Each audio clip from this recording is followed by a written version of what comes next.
It's live. We're live in New York. No, neither one of us are in New York.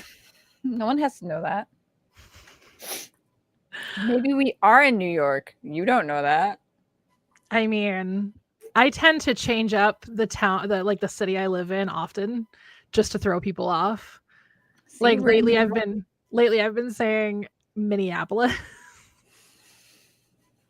One of us, I've said Burnsville before, and I think I've said Richfield, and I think I've said Bloomington. I just pick random cities in the Twin Cities and just be like, that's where I live. I have too many options. I have so many options. I don't even know them all. I would say as long as I stay in the South Metro, people will never find me because I'm in the North Metro. You will never be found. Where's Waldo? No, where's Britt? Somewhere in the Minneapolis area. Somewhere there. Maybe it's Minneapolis. You don't know. I mean, Maybe. I know, but you do know where I live. I do know where you live. I know where you live. And I know where you live. I've been at your house. Can you say that? No, I can't. One day I will. One day I will. We're going to do like a live stream and then it's going to be like, oh, where's Kay? And I just appear in your background. Oh my God. It'd be funny. Much like the vlog where we were at the hotel after we finally got to the hotel. And I was like, so you might be wondering why I'm in Texas, and you just peer out from behind the corner. It's good times, man. Good times. It was so fun.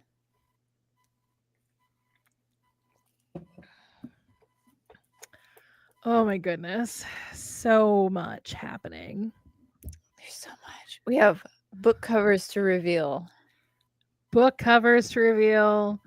I've worked on 3 different projects this month. It's wild. And I was really sad about like the timing of it all because like I was getting to a really cute moment. We'll talk about it. Let me just say you're going to have a crush and I'm not sorry. No, you're not. I'm not sorry even a little bit about the crush you're going to have. You know what? I embrace it. Bring it on. Bring it on. Oh my goodness. But yeah. Well, I don't know why, but he fell. But don't worry. Van Gogh. Van Gogh. So Nova is still on the bed. Are they still cooperating? Yeah. Hello. But yeah, so she's still on the bed, but she has switched positions. So that means she got up and chose not to leave. This is a big development. This is the first time they have shared space with each other like this. You need to document it, otherwise nobody will believe you. I know. Probably should. My phone is alive enough. And before they move. Hello. I have so many. I've got little D&D cardboard cutout things on my desk. It's not even all of them, but I have so many. I have so many. I was popping them out, and I've made a big pile of D&D nonsense. D&D nonsense. Ah! Look at that insanity right there. Look at that. Beautiful. Frame it. Frame that sucker. They are cohabitating. This could wild. be a really good step because this was the first step she took with Cosmo. You know, before they were cuddling. It just took her a bit, you know? It's fine. 4.5 years. Oh my God, Ocean. Pogs. All my pogs are at the other house. I can't show you all my pogs now. Dang it. Well, then you should get your together and move. I'm working on it. Yeah. The next step is reliant upon a person and me having the same day off. So we have to collaborate with that. Yeah, and I'm dependent on the people upstairs moving before I finally fucking move. It's a slow process. Apparently, my sister is taking this. I thought for sure my parents were going to want to keep it, but my mom's like, "Hey, is the hutch like ready to be moved?" And I was like, "Why? I thought you were keeping it." She's like, "No, Melissa wants it." And I was like, "Oh, Okay. okay. Do you have to go potty? You're pacing. Do you have to go potty? Go out." Be right back. Don't worry, I found the door. The door. There are so many. I do appreciate the fact that these are proper. They have a front and they have a back. And it's like an actual back. It is so cool. I spent monies on this. It's because I am gonna be a DM. It's gonna be great. There's gonna be so much chaos. But we get to meet IRL, so I bought physical stuff. So my dad is putting up a new fence. Ooh. We're elongating a fence, basically creating a dog run. Ooh.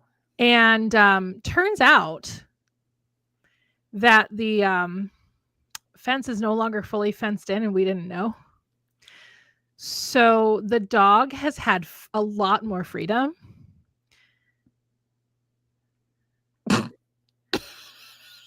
Than any of us knew. Zilla.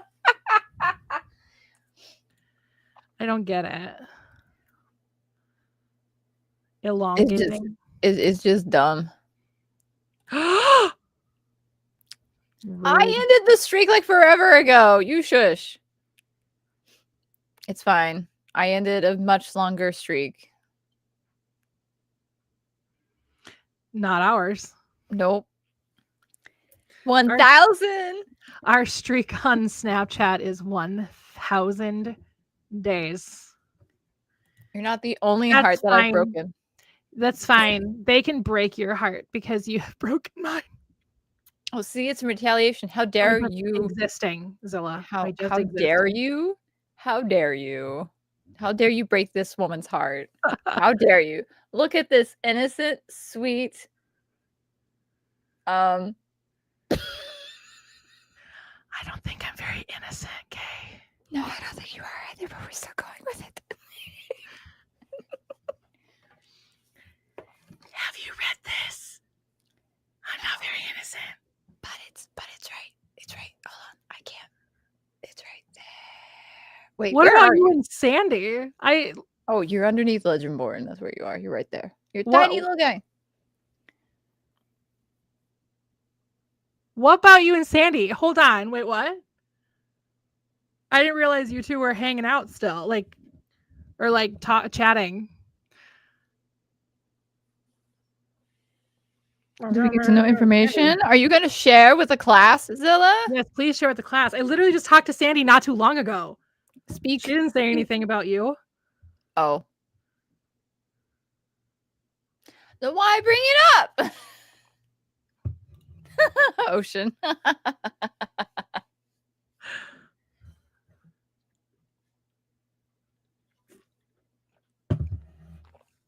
Teasing us with knowledge that we don't get to know. Now I'm confused, and I'm literally going to text Sandy when we're done with this stream. Text her now. Why wait? Do it now. I mean, to be fair, the last time we chatted was while she was live on TikTok. You could tell me, but you're going to leave it to her? I am confused. Being so vague right now. So to catch Kay up, because I don't think Kay knows Sandy.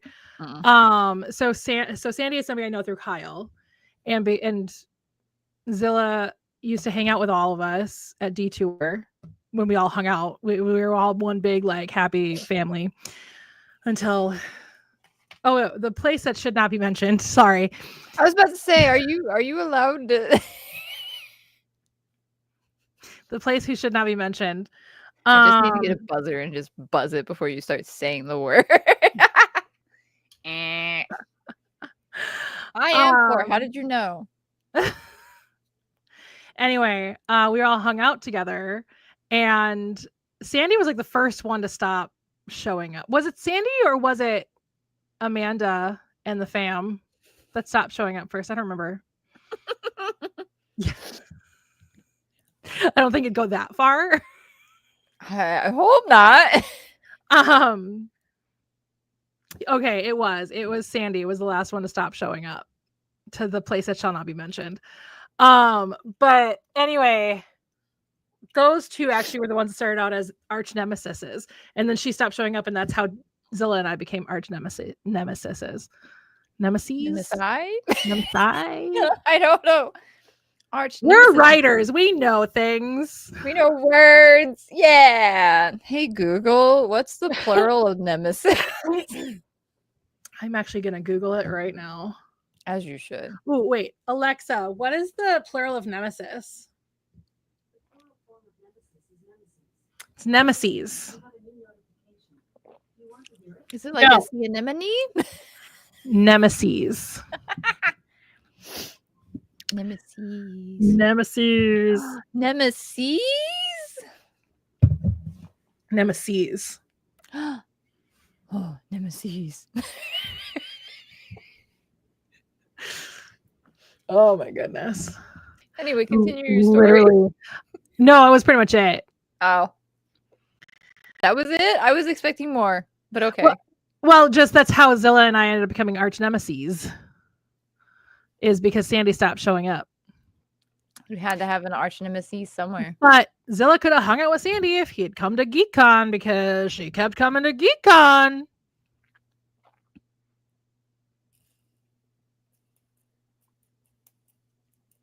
Today's Sunday. Yeah. Laugh at Zilla.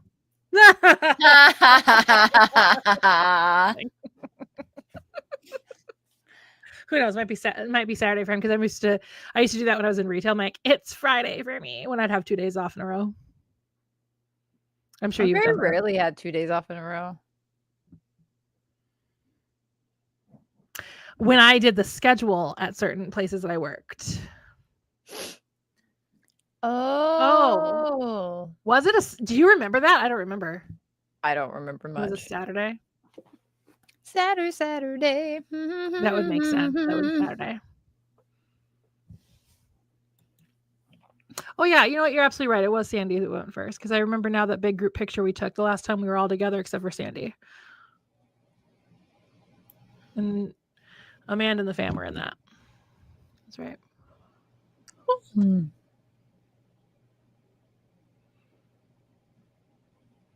I hate the glare on my glasses. Drives me nuts.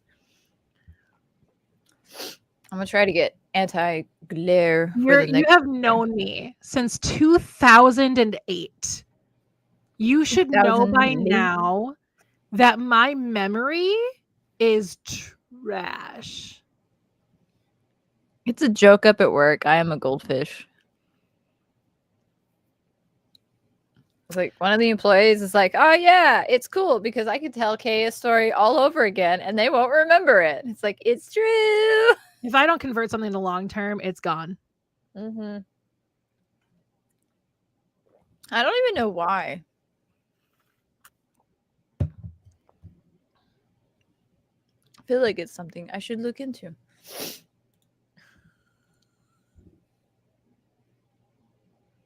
Name the cliffside. I mean, we could go up to the North Shore of Lake Superior, like to Split House Rock, Split Lighthouse, Split Rock. There it is. Split Lock Lighthouse. Oh my God. That's hard. Way longer for me to remember how to say that than it should have. We could go up there.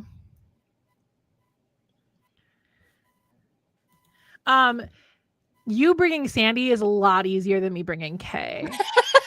Sandy Sandy is in the next state over. I'm not going to say which one, but Sandy is in the next state over. You have to import me. Or a province up above us. I'm not saying where Sandy is, but Sandy is not far. Kay is states away. It took me a flight to get to them. Okay.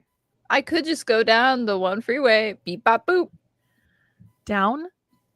Up. I'm north.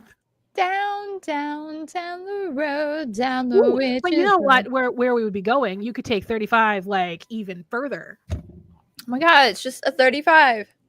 That goes all the way to Duluth. I am very special, Zilla. How dare you? How dare you? I have a book cover to reveal today. How dare you? You would take a plane there? Really? Okay. I mean, if you want to. I mean, more power to you. It'd be a very short flight. That's all I'm saying. You'd go up and then down. Oh, we you.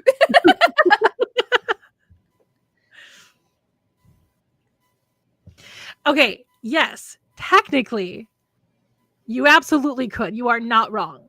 So could I. You could take a flight. You could. You're not wrong.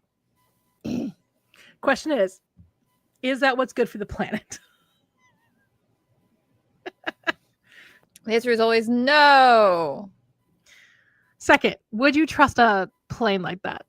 No. I hate tiny planes. Whenever I did like the little visit for the long distance relationship, it was a big flight and then little flight, and I hated the little flight every single time. I mean, my ears popped.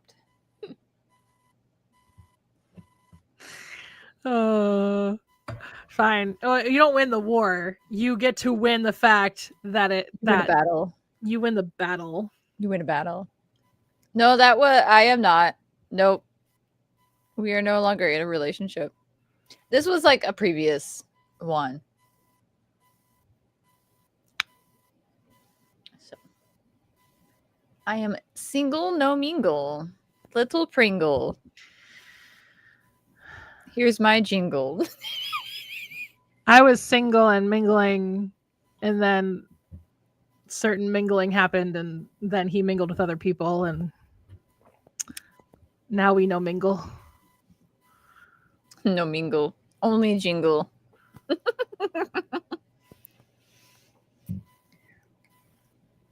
kind of makes me wish I had a Pringle can so I could be like, single, no mingle, want Pringle?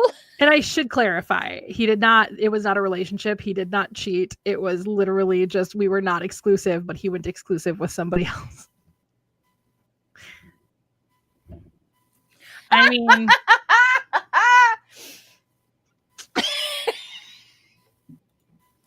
it could. No.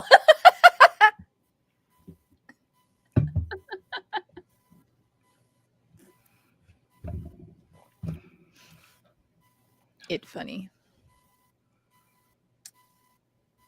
I'm gonna take a nap now. Oh, okay.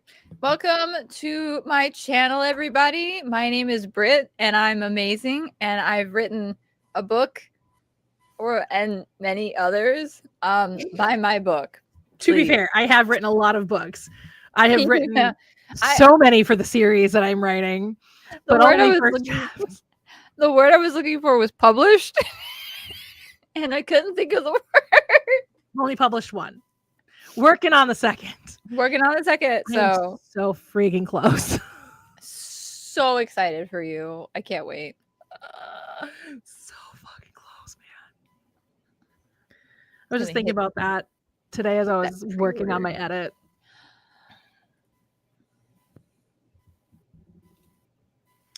Well, if Kay is the new Brit, I shall be the new Kay. My name is Kay. I'm 4 foot tall and I like space. Kay is not 4 foot tall. Kay is taller than me. Not by much, but like a little bit taller than me. Still, I'm taller. Couple inches taller. Oh no. Oh. So then who's the new Zilla? We got to figure out who the new Zilla is going to be. Zilla, find a new Zilla for yourself. And Dylan.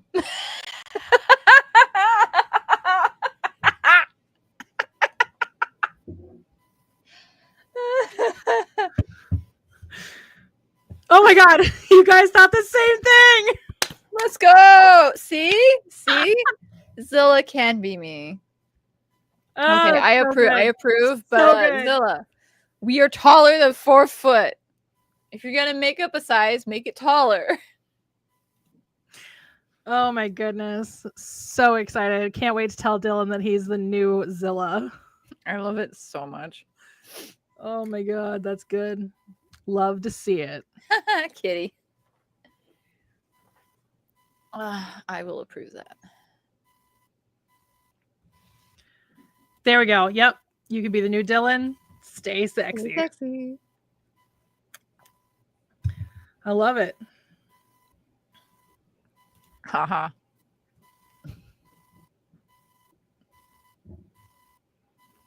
Gonna answer the question. We don't care about Kong. We only care about Godzilla.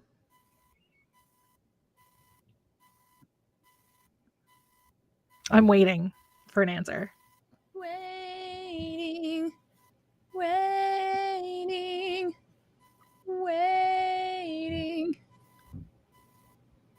Apparently Kay knows the answer. The answer is we don't care about Kong. We only care about this guy.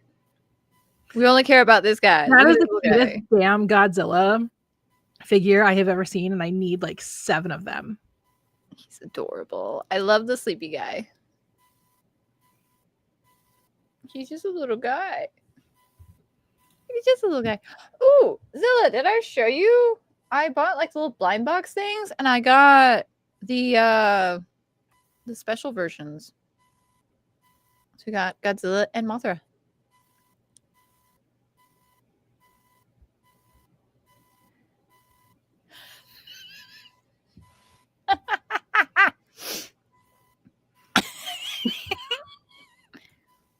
I can't wait to go back and look at it in the stream and see it.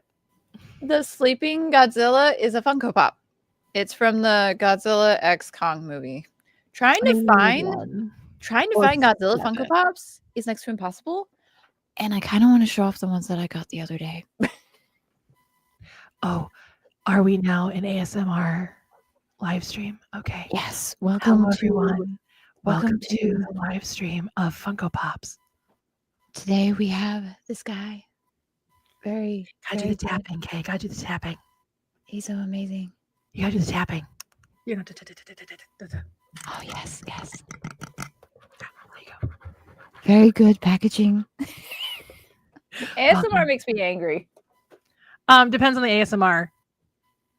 If you give me typing noises, I will listen to that all day long.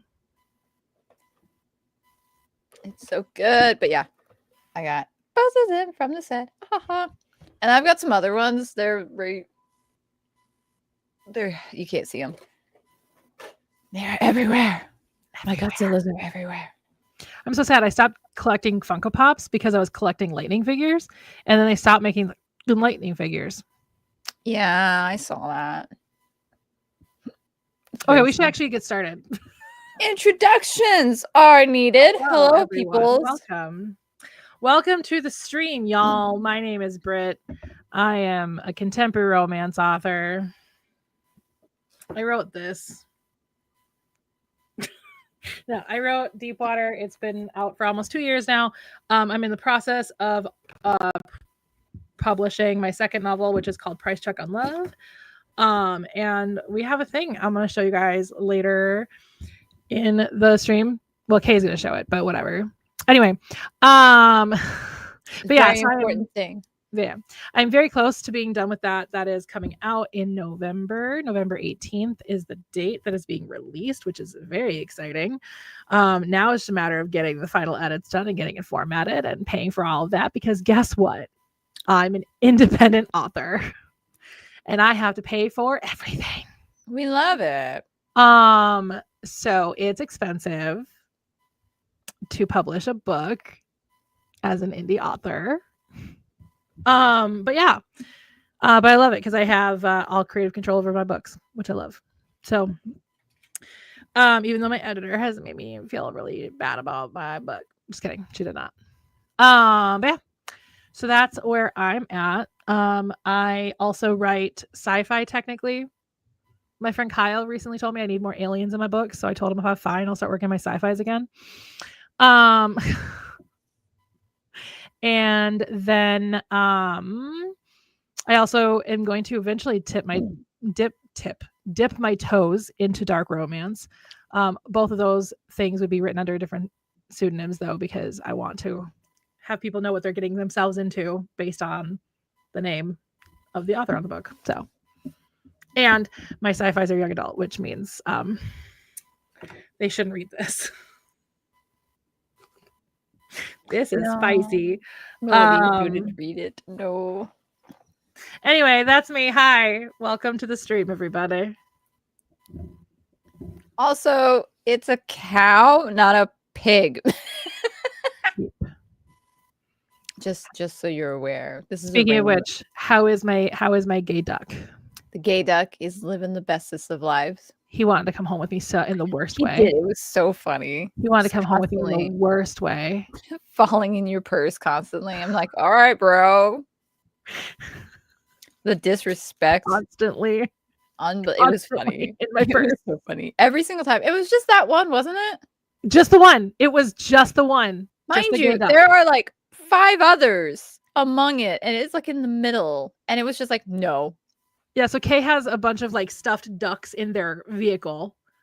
I'm not gonna say what they drive because if you know what you're supposed to drive when you have a duck, we're just gonna assume that's what they have. Anyway, but they've got a bunch of like stuffed ducks, and there's this one that's rainbow colored, and we call it the gay duck, and it just kept falling every time we got into the car. Every time. That one specific duck fall into my purse every time. Every last moment of the day. It was so funny. Mind you, it's like in the middle of all these other ducks. Yeah. It was like, no, please, get me out of here. Yeah. Yeah. Didn't want to be with Kay anymore. Anyway, sorry, Kay, go for it. Introduce yourself. No, you're good. I had to rant because this is cow. That is cow. This is cow. I wanted to make everybody know this is cow. Anyway. Hi, I'm Kay. I don't have anything published yet, but I have very exciting things to show you later today. We're so stoked and so excited. We're so excited. Happy. So excited. So Britt hasn't seen it yet. I'm gonna be surprised with everybody else. It's gonna be great. I'm very excited for it. I'm really excited to see it, actually. I think it looks amazing. Well, I'm excited for you. Yes. So I'm currently working on a dark romance fantasy series. It was just going to be one book, and then it became a duology, and now it is a massive collection of books in a series. That has like a timeline that nobody understands, even Kay. Hey, I understand it. I finally have a calendar, so we're good. I finally have a calendar figured out. We are good. Proud of you. I'm so proud of you. I am so happy. It's a very generic, like a basic calendar, but I'm like, you know what? I can fix it if I need to. But for now, it works. And that's all I need it to do. That's all I need it to do. So proud of you. But yeah, so there's like 13 books in this series right now. So it'll be a bit because they are like super interconnected. So I want to do at least all the first drafts, which I've got. Just stealing my thing I'm doing. Whatever. No, we did it simultaneously because twinsies. It's funny how we were both writing one book and it turned into mine is a 7-part series. Yours is like, what is it now? 13, you said? 13, yeah. Like you could just read the duology and you'll be fine. But who wants to do that when you can have lore and prequel books and stuff? So yeah. It's great. It's amazing. I love it. I'm good. Excited. It's good stuff. It's so great. Yeah. Nothing published, so you don't get to read anything I've written. Ha ha ha. Ha ha ha. Go read this one's books instead. Yeah. Oh my god, I'm looking at my goal that I set for myself last month and I'm like, well. Hee hee ha ha.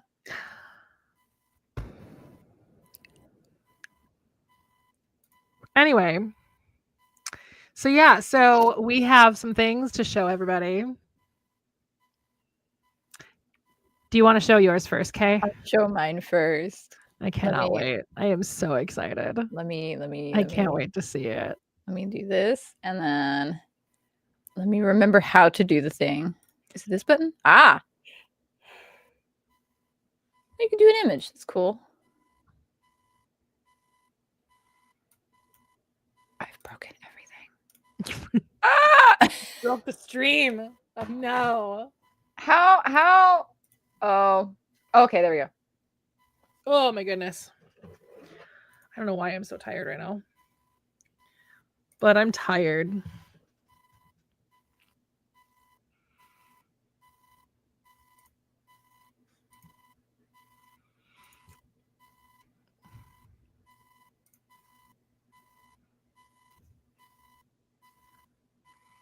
This is becoming tradition. Because we did this last time. We did do this last time. There you go.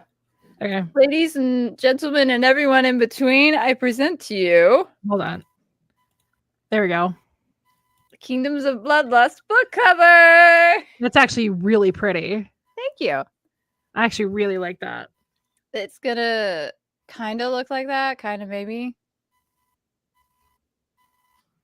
Did you make that on Canva? I did. It's beautiful. I was gonna make it in Google Docs like I did the other one, but then I couldn't get a concept art that I liked, so I was like, Canva. Do you pay for Canva? No, I pay for Canva. Yeah. That's really pretty, right? I really like that. I thought it was gonna be a jokey one like the last one was. I tried, and then my brain was like, I really want to make like a little bit of effort, and then boom. The crown is purple just because. What I wanted to have happen was blood droplets from the crown, but all of those were, you had to pay for it, so. I could do it because I pay for it. Yeah, that's true. You probably could. I mean, you did the other one, and I was like, ah! Yeah, I did make a book cover for them. It's great. But if you wanted matching like pieces in the corners, I could do that. And that's the same blood spatter I used, I think. It probably was, yeah. Because that one had like the dagger on it, didn't it? That one was for, which one was that one for? Let me go my camera. It was for the Hunter and Her Prey, because that's technically the first book that will get published. So that's right. That was that one. Yeah, no rocket ship this time. No rocket ships. Wait, that means I've done like... Oh, wait. I need to do it this way. Hold on. I forgot about that. That was so funny. But also, the funny part is, yes, I am working on this one, but this is not... This is like the 4th book in the 10 Kingdoms series. So, like, y'all won't even get to read this one for a little bit. But it's the one that spans across the most of the timeline, which is why I'm working on it. Okay, who wants to see mine now? I do. Do I need to stop sharing? No. Okay. But we're going to do it this way first. Okay, you guys ready? I'm so ready. Oh my God, it's beautiful. There it is. Price check on love. No, actually, so fun fact, this is what I sent to my cover artist to be like, this is the vibe I want. And so if you want to see what they came up with, I'll show you what they came up with.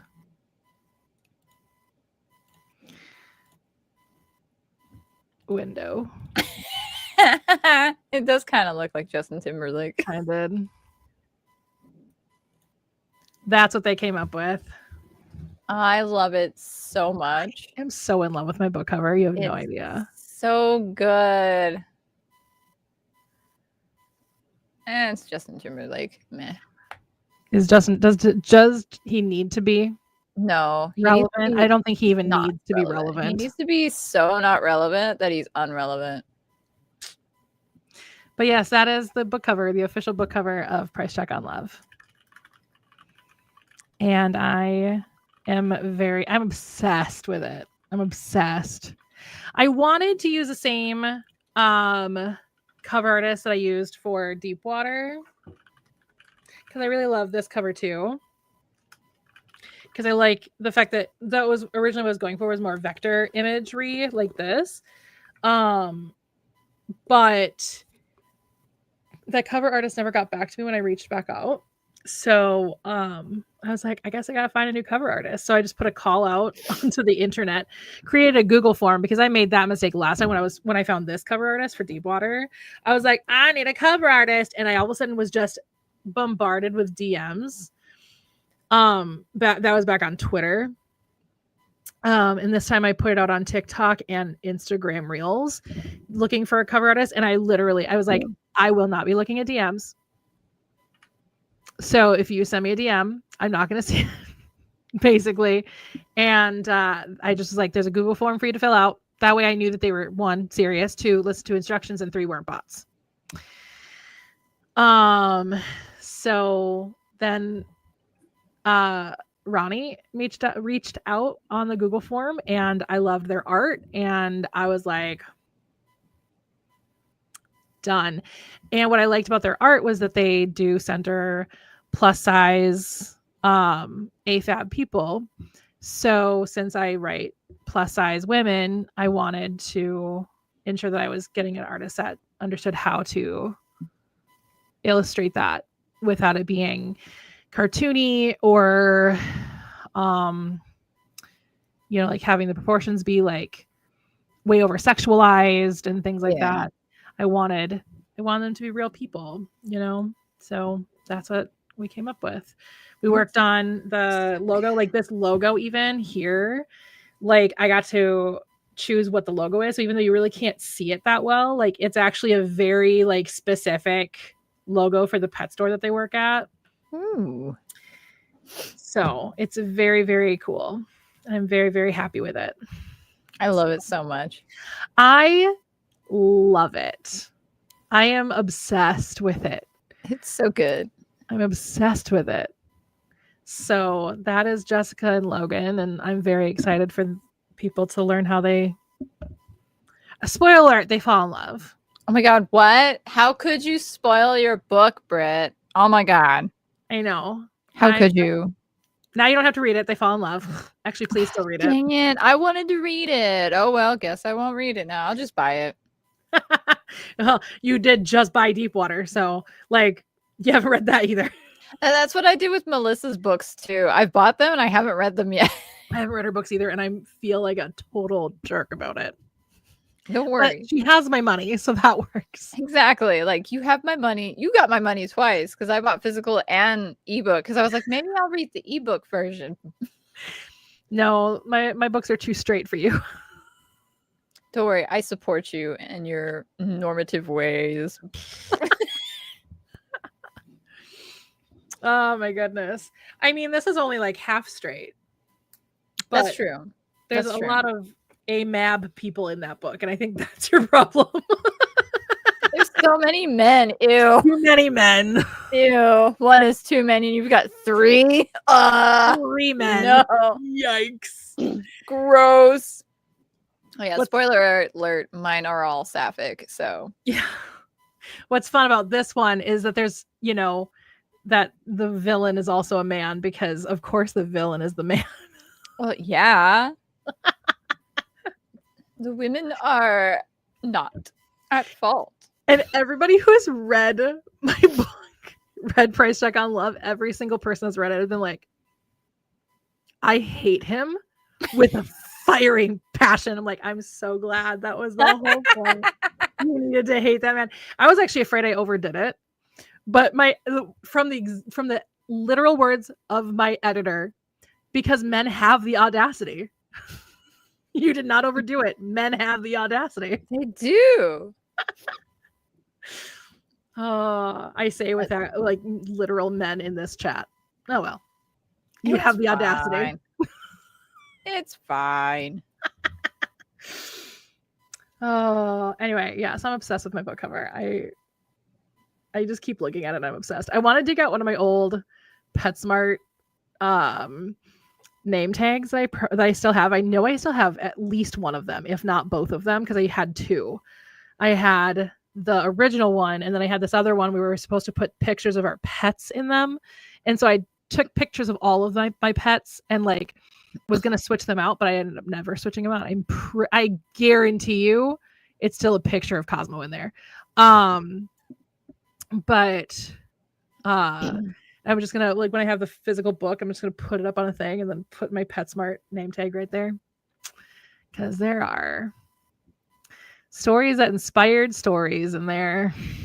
It's great. Which I'm gonna come out with during the time period where people can pre-order. So if you follow along on my now daily uploads on shorts.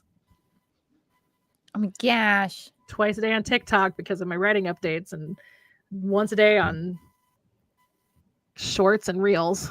Good Lord. Oh, my dog is bouncing at the door again. Hold on. He's coming back, Nova. It's time. I don't upload very much, so deal with it. Right now I'm doing like random D&D shenanigans on TikTok, and it's hilarious because my players follow me on TikTok, so they're like, "No, what are you doing?" It's funny. Why are you wet? It's very funny. Did he get wet? He is soaking wet. How? No. Okay, can you go to bed, Giraffe? Here, good treats. Yummy, yummy. Go to bed. Good boy. Want to see a magic trick? Abracadabra. Ooh. I don't know how he managed to be soaking wet. Ugh. You missed my magic trick. That's okay. How dare you? My magic tricks are amazing. Show me. Want to see a magic trick? Yeah. Abracadabra. Ooh. Where'd it go? Exactly. I don't know what happened. Oh my goodness. Watch this. I can make water disappear. Ready? Abracadabra. You can't see it really well, but it's gone. Some of it.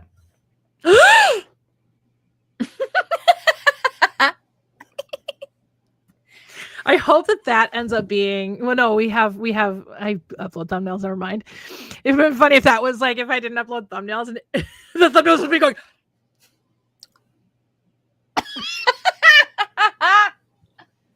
It would be funny just to see like where it ends up with thumbnails suggestions. Oh my goodness. I wish. It's so funny. On shorts, you can just like scroll like through like literally every frame of your video to pick the thumbnail you want. You can't do that on long form still. It's so weird. It's so dumb. Okay, hold on. So Britt, you know how I joke about showing up at your parents' place on LinkTree? Yes. Yes, I do. Did you find it? Because like that would be hilarious if you did. That would be hilarious. I mean, I've not shared what it looks like online, but so I don't know how you would know what it looks like, but oh, wait. Well, it was my turn to be shocked in your video about seeing Wicked in Madison. You live in Baraboo? Oh my God. You live in Baraboo? Have you been to Driftless Glen? Because that's an amazing place. You live in Baraboo? It's great.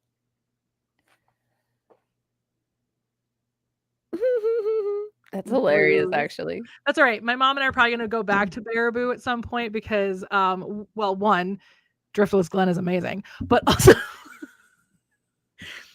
also we're going to go see Beauty and the Beast at the Overture. And we both were like, do we even want to stay in Madison? Let's just stay in Baraboo again. Oh my God. That is so wild. I had no idea. That is so funny. Had I known, I would have been like, yo, let's hang out. We would have invited you to Driftless Glen. I am obsessed with that place.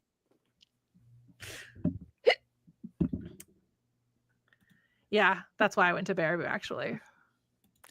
Busted. Wait, Britt, are you doing research for dark romances now? Baraboo?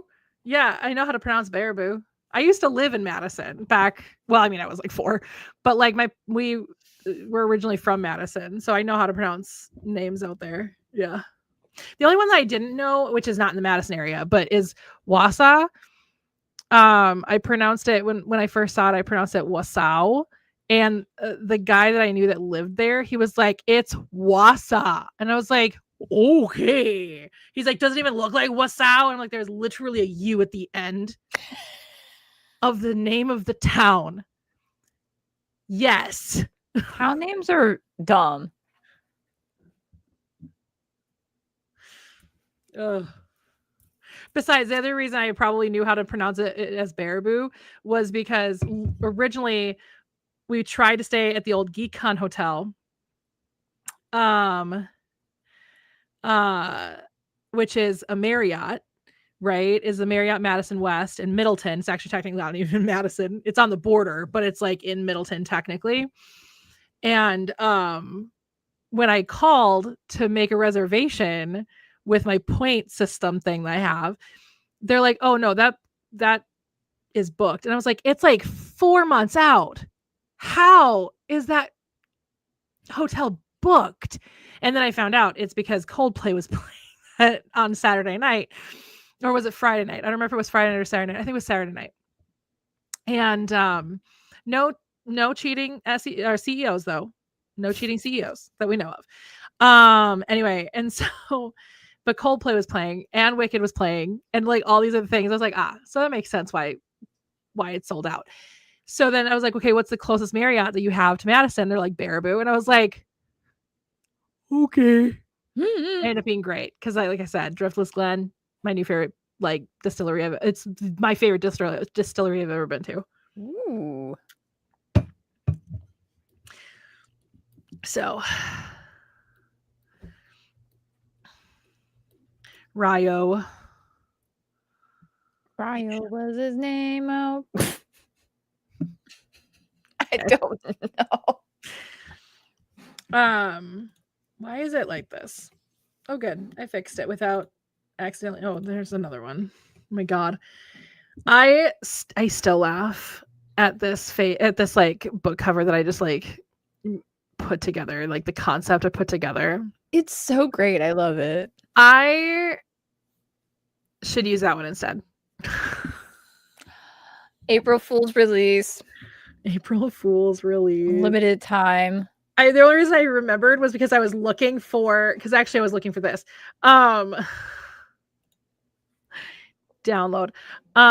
So just so people can see what I did for the hunter and her prey.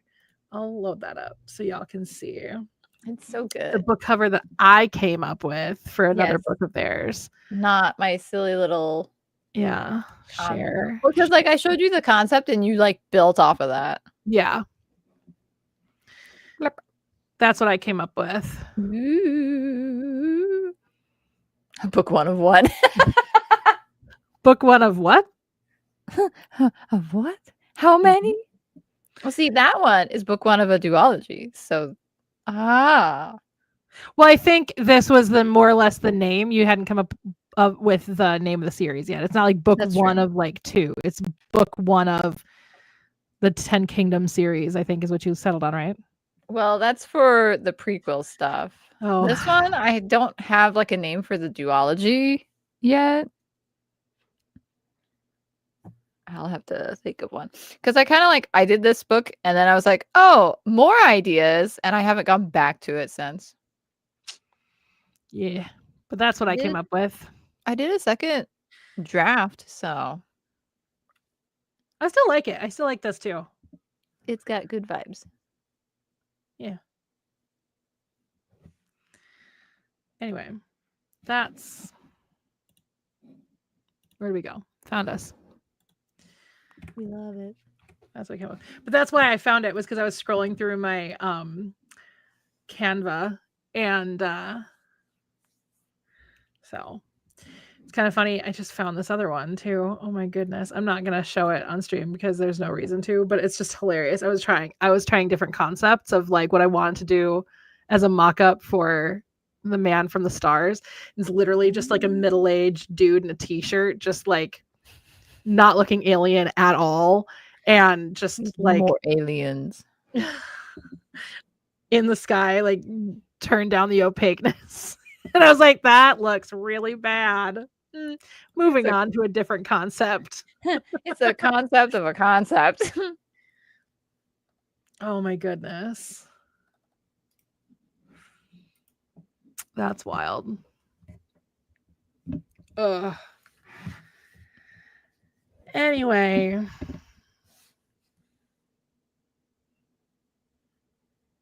Hi. Hello. We're not very chatty today. I'm tired. I may or may not have stayed up until like 7:40 and then gone to bed. Doing what? Playing video games. I could never. Couldn't be me. I was Couldn't playing with, be like, we were me. chatting and playing, and we were just, like, back and forthing rhythm game levels. Because, like, we were talking about one, and then we were showing, like, our high scores, and mine somehow was better. And I was like, how do I show you? And then we just ended up, like, stream chatting. It was kind of funny. And the next thing I know, it's 7 a.m. Even when you and I were in a hotel room together, chatting and laughing, I was conked out by like 10. That's not true. I think I stayed up till midnight, but pretty much every night that I was out there. But That's true. You did stay up pretty late. yeah, for me. But then eventually you would just see it just in my eyes, be like, You're like, okay, it's bedtime. like I need to sleep. You're like, it's way past my bedtime. And I'm like, oh, I'm still ready to go for another 2 hours. And it was so funny is I would fall asleep and you would be up like writing, and then I would get up and go over to the desk and I would start writing. It was so funny. Yeah. Great. That was a fun few days out in Texas. Was, except for the fact that I was interim GMing at the same time. You were, and you had to deal with a lot of stuff while we were hanging out. Sad day. Very typical. I can't take a vacation. Oh, yeah. It's so funny. So there's a thing, like I said, there's a lot of, speaking of I can't take a vacation, there's a lot of, like I said, stories that are inspired by real stories from what happened to me in retail. My editor specifically brought up one. She's like, I cannot believe that he had the audacity to ask her that. I was like, should I tell her that that literally happened to me? Be like, this is based on true stories. Oops. No, it's not based on true stories. It's inspired by true stories, by events that could have possibly happened. But anything that seems like how is it worded? I can't even remember how it's actually worded. I need to bring up like Deepwater. Oh, here, it's right here. True events. Let me find Deepwater real quick. It's right here. So yeah, it's, what is the disclaimer in it? The story, all names, characters, and incidents portrayed in this production are fictitious. No identification with actual persons, living or deceased, places, buildings, and products is intended or should be inferred. So they are inspired by things that may or may not have happened to me. Retail is retail. Oh my God, you have no idea. So you have some idea. I have like a vague idea, but not like as bad. It's all bad. The food service, the retail, entertainment, they all entertainment, suck. yeah, any of that. It just all sucks. Because people suck. People suck more now, and I don't know what happened. Like, Yeah. it's like after COVID, everybody forgot how to be a human being. Yeah. I like, really do feel like that is the case. We were in lockdown for a few months. What happened? Well, there were currently certain people that may have radicalized some. Disgusting. You know what radicalized me? I realized it the other day when I was listening to the cast recording. Into the Woods. What was it? Into the Woods. You've not seen it. You should, because it's literally the last song Children Will Listen, the finale. And I was listening to it like a few days ago. I listened to it again today and thought about it again, which is why I thought about it. I was like, this is the song that radicalized me. This is where it came from. This is where I was like, where it all kind of like started happening for me, where I'm like, oh, wait a minute. But it spoils way too much. So it's not like I can play it for you or be like, okay, you should go listen to it. No, you actually have to watch the show in order to fully understand that song. I mean, it's the last song, so that makes sense. Literally the finale of the musical. It literally ends the musical. Speaking of musicals, I've seen Hamilton twice now. I still haven't. I need to watch. It's really good. Did you watch the pro shot or did you see it on stage? We were playing it in theaters. Oh, so the pro shot for the 10th anniversary. So it was the like recording of the live performance. Pro shot, yeah. Thank you. Yes, called a pro shot. Yeah, I need to sit down and watch the pro shot. I know the pro shot's available. The last time I was going to sit down and watch the pro shot, but then I saw Frozen did have pro shot. And I was like, oh, wait. I'll watch this. Wait, no. Well, that's the thing is with Frozen, it was so frustrating because I was going to go see Frozen because it was coming. Speaking of COVID, it was coming to the Orpheum. And my mom and I were planning to go to see Frozen live on stage. And then shutdown happened. And Frozen never came back in the States. The pro shot was actually one of the final performances of it on the West End, at the West End Theater that they were performing at, which, fun fact, is the most haunted theater in the world.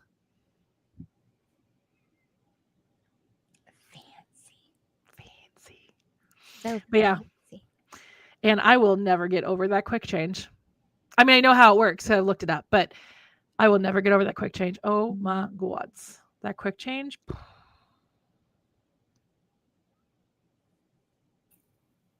That quick change. That quick change, y'all. Blip. Yeah, so someday I'll sit down and someday I'll sit down and watch Hamilton. I really enjoyed it. Yeah, I really want to. The reason I haven't watched the pro shot is because I was trying to decide whether or not I wanted to like try and see it live first. Or if I didn't mind sitting down and watching the pro shot. I'm like, but Into the Woods became my favorite musical by watching the pro shot. Yeah. I think I'll be fine. I think you'll be fine. Wicked became my second favorite musical by watching not pro shots. By watching people having like tape recorders that because it was from like the early 2000s, right? So like actual like tape recorders that they would bring into the theater and record really shitty really, really badly. And still somehow Wicked became my second favorite musical. It's amazing. I only just now saw it live for the first time. This last summer. It's also like a really popular one. So I imagine it's hard to like watch it live. It was because I remember the first time we tried was when I was a freshman in college. And it was the first US tour of Wicked. And we sat there at the Orpheum. I think it was the Orpheum. Pretty sure it could have been maybe the State, but I think it was the Orpheum. Sorry, we have a big theater like area in this area. I think we do too, but I seem to see stuff in Dallas. Yeah, it's all like in Dallas or like the really busy, gross to get in and out of cities. And I'm just like, and Houston seems to have a lot too. It makes sense. Like they're both kind of like artsy cities, so it makes sense. Yeah. But yeah, Minneapolis is like considered the Midwest Broadway. I don't know. That's what I was told at one point. But I feel like Chicago has way more theater than we do, but I digress. But anyway, but they sold out in like minutes. Wicked tickets sold out in minutes. And so then every time it's been to the Orpheum since, I've tried to get tickets and it would sell out. And before I could get to it, even when I was getting the tickets, the day they went live at the Overture in Madison, Oh my God. I was still in line, like in a digital queue for like 3 hours. There were like 2,000 some ahead of me. Oh my God. And I was like, I don't know what's gonna happen. And my mom's like, I hope there are seats by the time we get there. I'm like, well, like, yeah, it's there for 2 solid weeks. And I'm only like 2600th in line. I think we'll be fine. But yeah, it's still, I mean, I'm sure the movies are helping it be Oh, for sure. Yeah. ridiculously. Like, it was so wild to see like little kids at the theater. I mean, and I do not judge people bringing their little kids to Wicked, because Wicked, I feel like, is okay for young kids. I think some of the stuff can be a little dark. Some of the stuff can be a little scary. Some of the elements can be a little scary, but like Into the Woods, when I went there in Nashville and I went to Into the Woods, and I was like, why are there children here? Like, children should not see Act 2 of Into the Woods. They should not. Granted, most of them did end up leaving it in our general vicinity. Most of them did leave after Act 1. So at least the parents were smart enough to be like, let's take them away from here.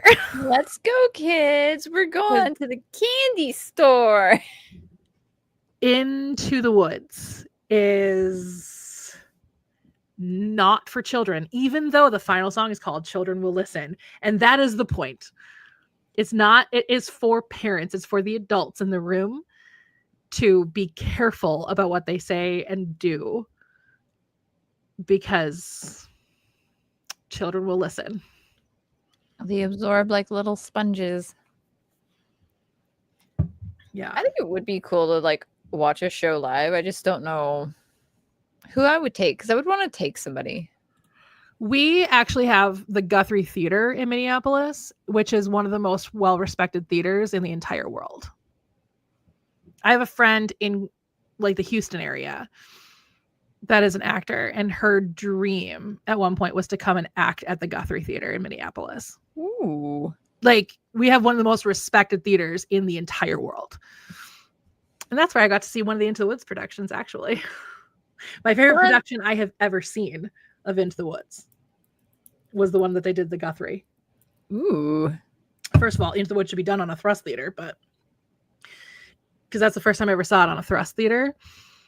So if you don't know, there's the proscenium, which is most theaters. So proscenium is like, you're like, the stage like this, right? A thrust theater, the stage comes out like this. So there's audience on 3 sides of the theater. Ooh. Of the stage. And then there's a theater in the round, which means that there's audience all the way around the stage. But yeah, no, we have one of the most well-respected theaters in the entire world. I don't know how ours It's a local theater. It's not like a tour theater. It's a local, like, they put on, I have a friend that works those productions. Ooh. So hello? Notification. Sorry, I interrupted you, Kay. What were you gonna say? I don't know which one we have, because I've never been. Let's see. Theater in Texas. Texas. Oh, that brings up movie theaters.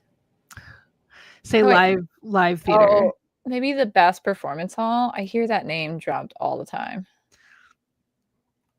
There's another one. What is it? That's a movie theater. That's not what I wanted. There's quite a few, to no one's surprise. Well, yeah, I mean, like I said, there's like in Minneapolis, St. Paul alone, like tour theaters. There's the Orpheum, the State, the Ordway, which are like the 3 big ones. But there are a lot of like local theater. There's a bunch. There's like Theater in the Round, which is a stage. I actually auditioned at Theater in the Round for a production back a gajillion years ago. I Actually, I vlogged that experience back in my, like, I think it was 2010 when I was vlogging every day. I actually vlogged that experience back in the day, back when I was a terrible vlogger. I'm not saying I'm good now, but I'm better than I was back then.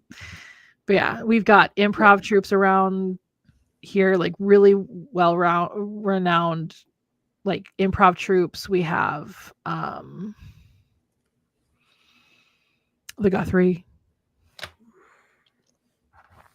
Arlington in Texas or Arlington in, what is it, Virginia? Probably. That sounds right. I don't know.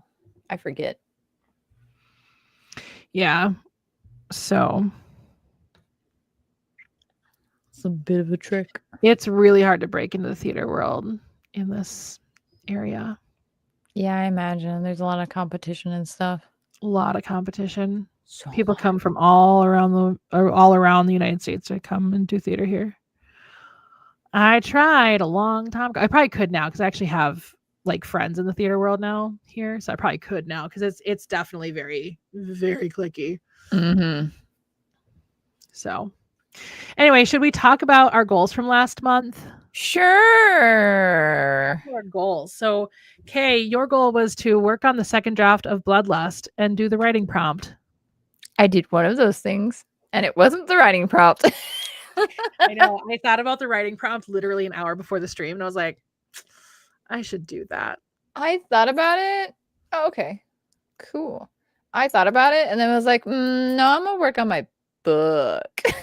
I think we talked about this last month. We did. I love the writing prompts. I do. And I think it's fun to think about them. And I do want to eventually sit down and actually do them, especially like if I'm blocked, like if I'm really struggling with that, with writing, it'd be a good way to like, because what I'll do if I'm blocked is I'll actually write fan fiction. Like when I was in Texas and I was not writing for any book. I was literally writing fan fiction that will go literally nowhere because it's for me. It's for me to work out stories. I think I was working on the space opera book. I think so. Yeah, because the dark romance fantasy happened in February? Because I read a dark romance fantasy and it just kickstarted everything. Fun fact, when I was in Texas, I was slowly working on Price Check on Love, the first draft of Price Check on Love, which I didn't finish until October of last year. But yeah, if I get blocked, I tend to write fan fiction because that's, already built characters that I can work off of. So if I'm ever blocked, I think going back to these writing prompts will really help me. Mm-hmm. But right now it's like, I need to get this book finished, ideally by October 19th. To my community fans, it is a holiday. My fellow community fans. Forgot about that. Well, October 19th is more of a state of mind than it is a date. I need to rewatch Community. I just finished rewatching Community like a couple weeks ago. Nice. And of course, when I finished the final episode, I was like, maybe I'll just start it over again. Fun fact, on Peacock, they bring back that D&D episode. It's streaming again on the Peacock app. I should rewatch it. I bought the Blu-ray set, so I could probably just... Well, yeah, and the Blu-ray set's going to have the D&D episode that they stopped streaming with. I don't even remember why they stopped streaming it. Because they put Ken Jeong in they actually made him up to look like a dark elf. And after certain things occurred in 2020, they decided to take that off of streaming because of that moment, which is like for like literally just a few minutes, which I understand because they changed the color of somebody's skin, which is not okay. Yeah. But at the same time, like it's very, I mean, you're not wrong. You're absolutely not wrong. Like Psych is one of my favorites. I don't really watch Parks and Rec. I need to sit down and watch Parks and Rec. I need to finish watching Parks and Rec. But yeah, so it's like only like just for a few minutes, and they took out the entire streaming episode. And a lot of people are like, well, why couldn't they just edit it. And then after finally watching it again for the first time in 5 years, I realized they couldn't because it was what happened during that time period was so crucial, but they make mention of it. Literally, Shirley goes, so we're just going to ignore this hate crime then, right? Like they literally make a mention of it. Like it's not anyway, but it is not, as a white person, it is not for me to decide what is right and what is wrong in that regard. So Nope. But it is streaming, and I do like that episode as a whole, especially the spicy scene between Annie and Abed. I forgot about that. I need to rewatch it. And especially like somebody actually who's really good at lip syncing, actually like because they're saying an actual spicy scene basically, and somebody who's good at lip syncing actually like translated everything, and so you can find that online. Oh my like, god! At one point, you see her going like that in the episode, and it's like I whip out my huge member.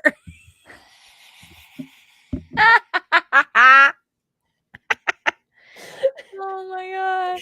And I just love it. Oh no, I'm back. I froze. You went like poof for 2 seconds. That's weird.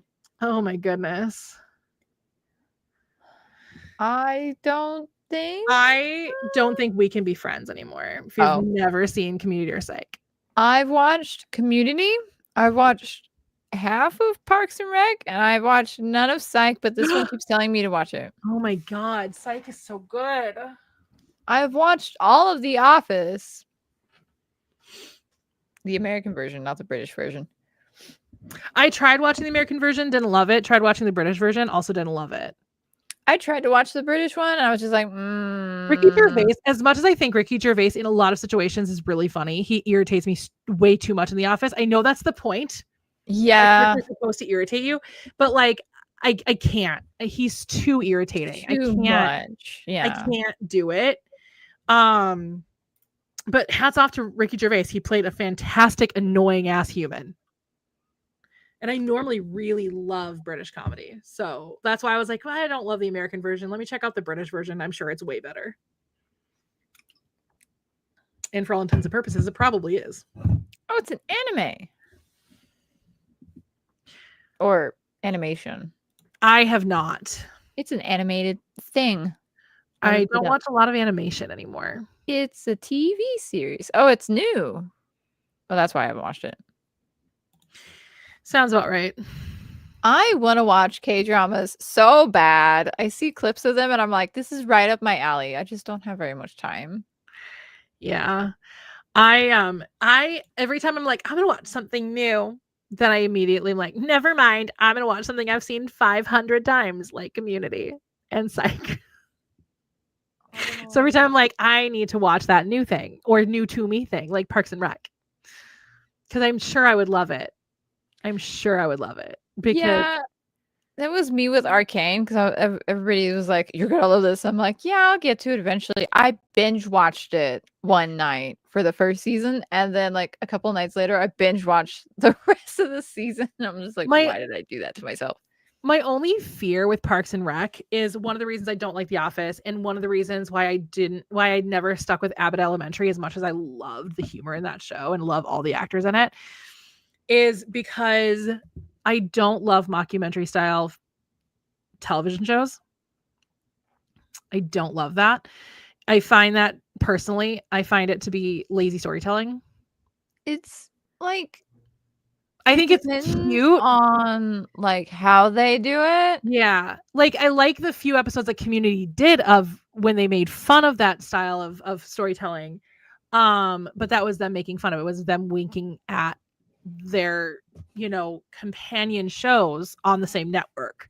Yeah. Because at that point, like pretty much everything else on NBC were those mockumentary style shows. And or their comedies at least were. And it was them winking at it, which I appreciated. But I will say, the one thing that Community does better than any other show ever is product integration. Their product integration is God tier product integration. Oh, so good. God tier. They made Subway the villain of an entire season. So funny. How Subway was like, yeah, that sounds great. Make us villains. So unserious. They did product integration for KFC by making a space simulator be KFC themed. And then they have Ken Jeong come in with a KFC bucket and a sandwich in his hand. He's like, and there was whatever sandwich they were trying, like promo they were doing right at that point with the sandwich, like, they thought I was doing product integration for KFC. It's real good though. And he just takes another bite and walks away. And like, this is the best product integration. And they did the same thing with Honda in the 6th season. Honda is also a villain in an episode. And I'm like, so great. This product integration great. The best. Especially the Honda one. Because if anybody knows, because I've done this a lot in our voice memos on our group chat, where if I ever see it at GMC Acadia, my immediate reaction is, oh my god, they could use a whole soccer team to practice. That's so exciting. And the reason for that was product integration. But I will never own a GMC Acadia ever because of it. But it was from a show called Ghost Whisperer. In their final season, they got a new sponsor for a vehicle. It was Jeep for the longest time in that series. So the main character drove a Jeep. It was just product placement. She just drove a Jeep. Well, then GMC ended up with, I'm guessing, their contract, and they want product integration versus product placement. So if anybody knows the difference, product placement is where you just see the product. It's just sitting there. Maybe they're pouring like a thing of cereal, whatever. But product integration is where they actually basically do an ad for the product in the episode, right? In some way, shape, or form. So they did a product integration for the GMC Acadia, and they do like a literal car commercial. Like they're panning over the interior as the characters are talking about it, like how, like the specs of the car and how cool it is and how great it is. And then her little kid's like, and mom, it's so big, we can take the whole soccer team to practice. Oh my god. No.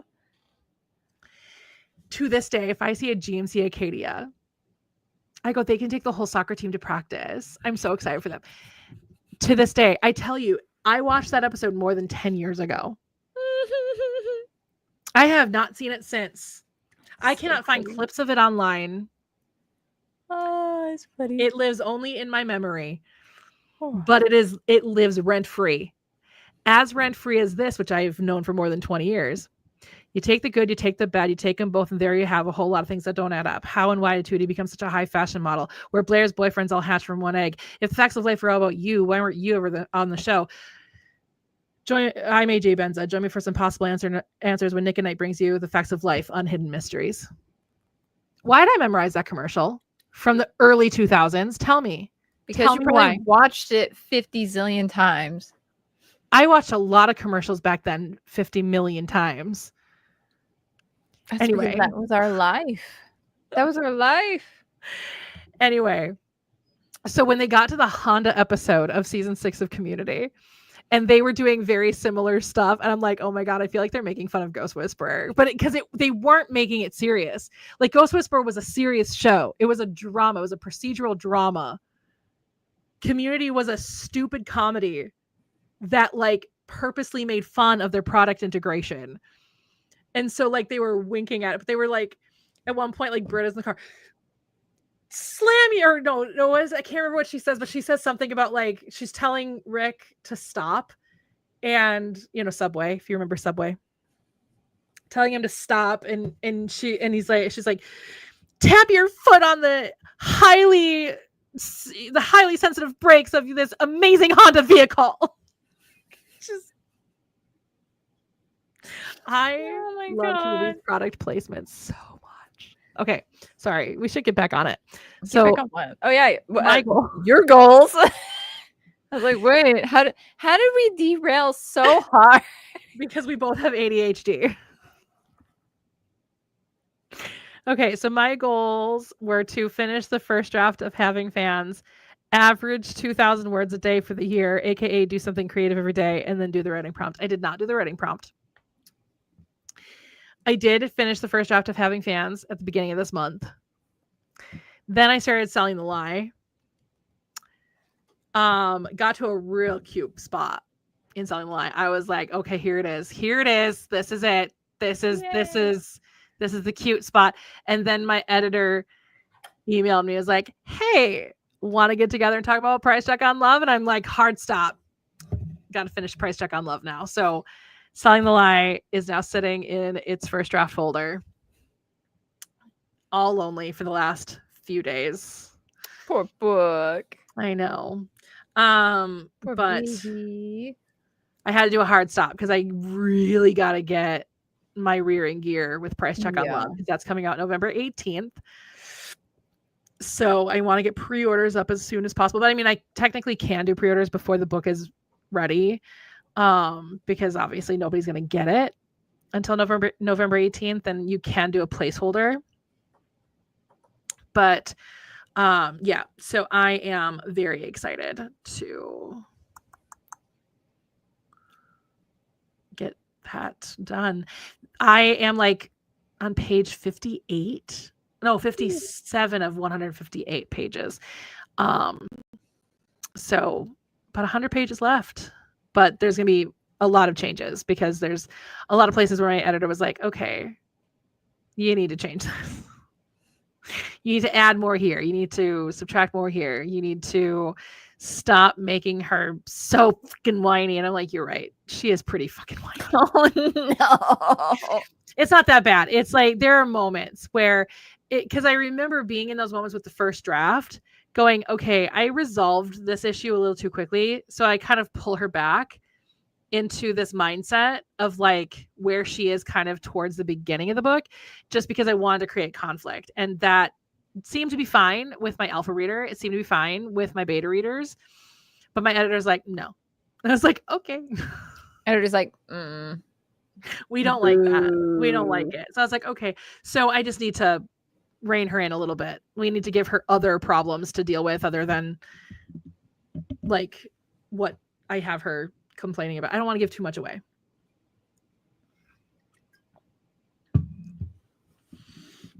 But if I can do what I did to one of the characters much earlier in the book than what it actually originally started at, is completely rewrite that last draft, I can do this. That was so hard. I basically wrote a character out a lot earlier than he's written out in the original draft. oh, wow. Yeah. So I had to replace that name going forward down the line and had to rewrite some stuff because obviously he's a very different character than the character I put in place of him. So again, not giving too much away. Secrets. Secrets are no fun. Secrets hurt someone. Secrets. I just didn't want to forget this month. Don't forget the button. Don't forget the button this month. The button.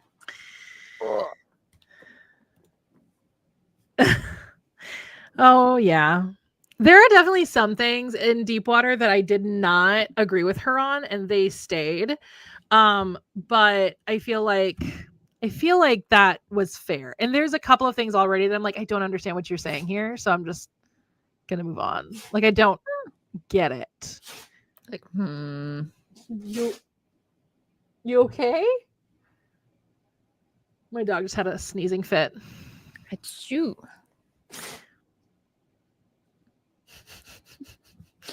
Bless you. Can you hear him sneezing? I heard that one, yeah. Yeah, no, I've heard. Yeah. I don't remember. There are so many like problematic indie authors or authors in general. I'm just like, I forget the names. I need to make a list so I don't buy their stuff. Yeah. But luckily, most of them write straight, boring stuff. So I'm safe. What are you going to do when it comes to the unwritten rules? Most of that is straight. And then the fifth one is indeed sapphic. So what are you going to do? For you, I will trudge through but only for you because I love you. To be fair, I mean, it would be good because they're so interconnected. It would be good to read them all, but you really only would need to really have all of the context. You would only really need to read Having Fans first, but Or I could just bug you and be like, hey, what's the context that I need to know? Okay, cool. Read book.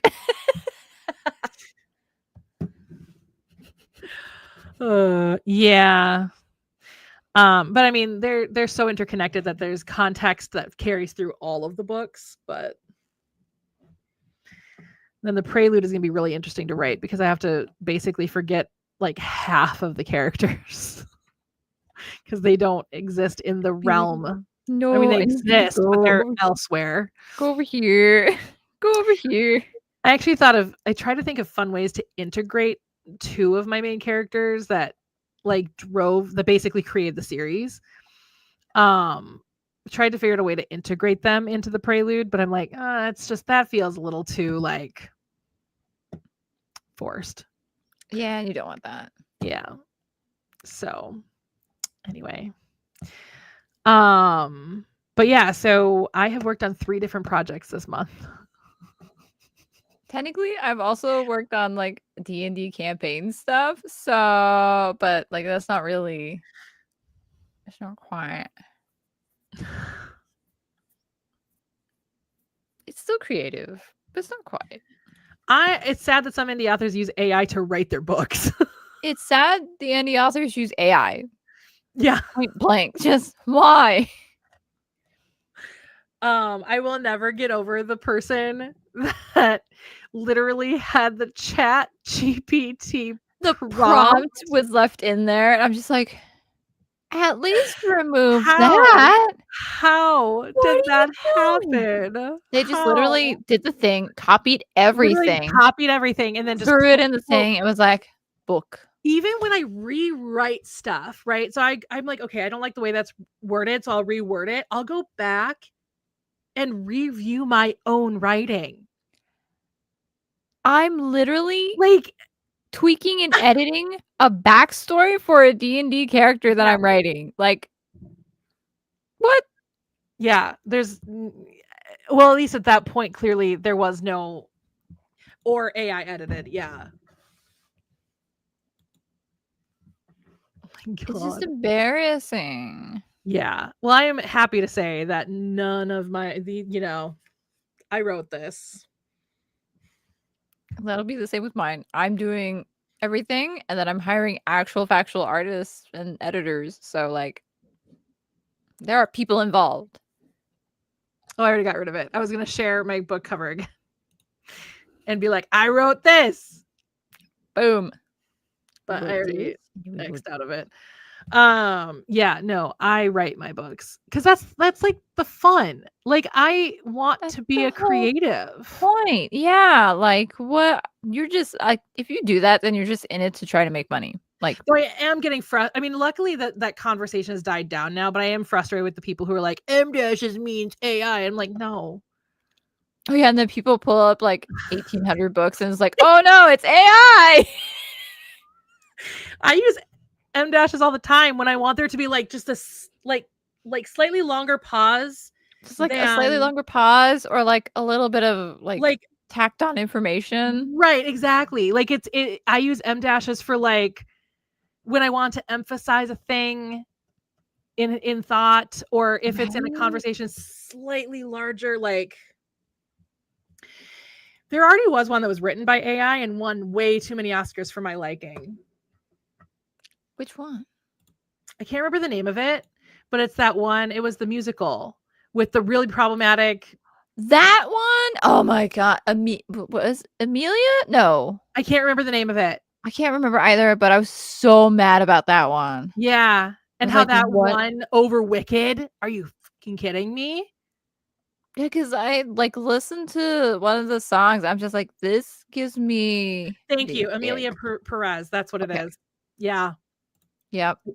Yeah, that's why. I mean, somebody brought that up at one point. Be like, yeah, AI uses M-dashes because it steals real work from real authors. Oh my God, I had to explain AI stuff to mom because she found like a phone case that she liked, but the picture was very obviously AI. And I told her, I'm not, no. She's like, well, why not? I'm like, okay, here, let me explain it to you in terms that you would understand. You want me to write a book? She's like, yes. I'm like, okay, say I write that book, I publish that book.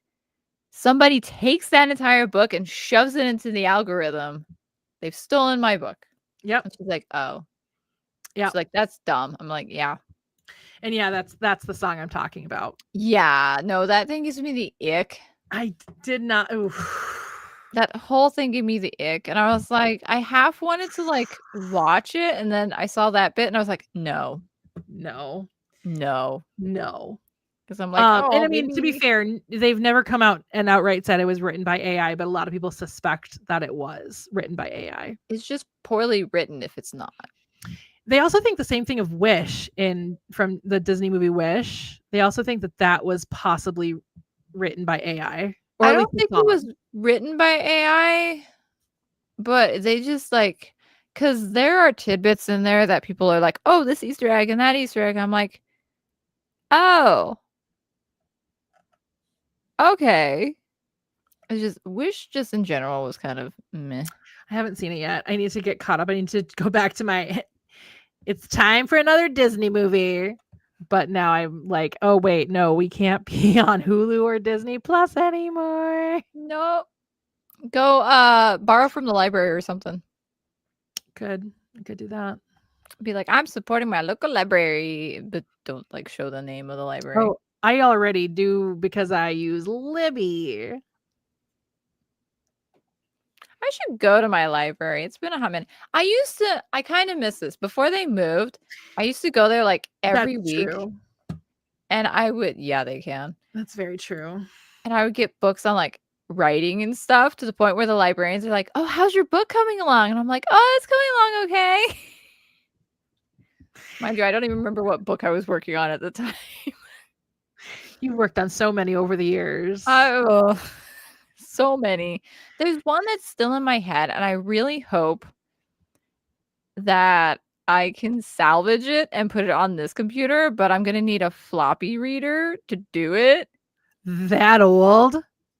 It was on my Windows that XP. ages us. And yeah, I know where the floppies are. They're either somewhere in this house or they're at the other house. Yeah, I'm hoping we can find the first laptop I ever had. So my uncle got a new laptop at work and they let him keep his old work laptop. So he just like cleared it out. And I was like still in high school and he gave it to me. So my very first laptop ever, I was like a very cheap, like old, like work laptop of my uncle's. And I had, that was the year I was a senior when I had it. And my dad and I went to Arizona because I was originally going to go to NAU, Northern Arizona University, for college. And so my dad and I took a trip out to Arizona. We flew out to Phoenix. We drove up the mountains into Flagstaff and we went up to like the Grand Canyon and we took a bunch of pictures of the Grand Canyon. They are on that computer's hard drive and that's the only place that they are. Oh my God. And so like, I want to find that laptop. It's somewhere in my dad's like abyss of like computer shit that he has. Mm-hmm. And I'm like, we should find it because there's nothing wrong with it. It's just my parents got me a new one when I went to college because my parents got my sister a laptop when she went to college. So they're like, well, we got to get her a laptop when she goes to college. And that was like the whole thing. And I didn't like the laptop that I had was one that had like the little like dot in the middle of the keyboard. And that was how you moved the mouse. I remember that. I hated that. And I wanted one with a trackpad. So that's why and another reason why my parents replaced it. So there's nothing wrong with that laptop unless something's happened to it since, I guess, in the last 20 years. But hopefully we can salvage those pictures. I would love to see those pictures for the first time in 20 years. Right. That would be so cool. Yeah. Like, I've got so many like documents on my Windows XP computer. I'm just like, what all is on there? There is a great picture of Corvette on my old desktop. Ooh. where it was a total accident. I was taking a picture of her and she walked up to the camera. And so like the whole frame is her. Like you don't see anything else. And she's just like, because I caught her like mid blink because the flash had gone off. And so she was blinking, but it looks like she's like, what's up? You know, it's a great picture. That's great. I literally studied that in college. That's literally what I studied in college. That but when I studied production, this is what I studied. I think on that computer or on a computer, I have like an attempted screenplay. Because at one point I was like, well, if I can't write novels, I really like dialogue. Maybe I should do a screenplay. I wrote a few screenplays. I wrote a few in college. Mostly shorts. And then I wrote a play one time. Ooh. And I still have that. That's actually on my OneDrive. I want to at some point go back through it and edit it. And I'd like to actually produce it at some point. I think it'd be really fun to get it published and produced. But yeah, no, I studied screenwriting. I studied screenwriting in college. When I studied production, I studied screenwriting and directing. Those are the two things I studied. Two things I did and acted in it and acted. But that was not something I studied in college. That was something I studied on the side. Your side studies. Well, because, you know, being in college, you don't get classically trained necessarily in college. So I want to be classically trained. So I took a few acting classes in college, but for the most part, most of my acting courses came from actual actors versus professors at a college, at a university. That makes sense. So, yep. Some actual actors taught me how to act. Oh my God. So how to use that education now? You can use your education. I make little stupid skits and put them on shorts daily. Hey, you know what? They're entertaining. The one today, I'm really proud of the one today, and I'm hoping it does well. In fact, it's been up for like an hour and a half on shorts. Let's see how well it's doing. Let's reload my studio. Oh, 105 views so far. Yeah. Oh my gosh, I love this.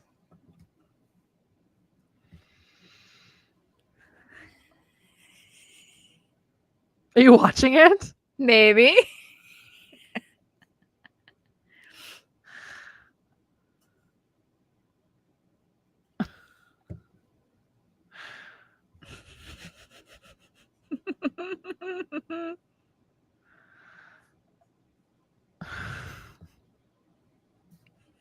And I'm going to make fun of everything. It's not going to be just the ones that I don't personally like. I'm going to make fun of them, all of them. Like even like Rivals to Lovers or Enemies to Lovers, which is like my favorite. Yes. Complaints about them. And I'm still going to be like, because there are people who don't like that trope. And even though I love it, doesn't mean anything. And I want to not make fun of just the ones that I don't like, because I don't want to alienate people that do like those tropes. So all tropes are fair game. But yeah, if you guys don't know, I'm starting a new like skit series in short form called the Romance Trope Support Line. And it's me as a CSR at a call center of a support line of if you're calling into the support line to be like, my book just had this terrible trope, I need to talk about it. Do you need support? I think the next one I'm gonna do is gonna be the pregnancy trope, because it's another one that I don't personally like, even though I wrote it. It's in one of the books. Yeah, but you did it differently. So I fixed the things I don't like about the pregnancy trope. Yes, that's what I did. I fixed the things I don't personally like about the pregnancy trope. Like, well, okay, I couldn't fix one of the things that I don't like about the pregnancy trope. Like, wham bam, thank you, ma'am. Oops, pregnant. Like, I couldn't fix that. Yeah, you can't really like, because it has to be an oopsie pregnancy. You know what I mean? Yeah, it can't be planned. Otherwise, it's not the pregnancy trope. Right. So I still had to do the wham bam, thank you, ma'am. Oops, pregnant. But I fixed other elements of the pregnancy trope that I just don't like conversations that can be had that are never had. Like, I'm accidentally pregnant. What do I do now? There are choices you have. Why not have those conversations? You know, immediately it's like, well, I guess we have to be in a relationship now. Like, why? That is one of the Like, what? worst things you can do. Is force Right? a relationship for a baby. What? Anyway, I'm sorry. I have a lot of problems with the pregnancy trope.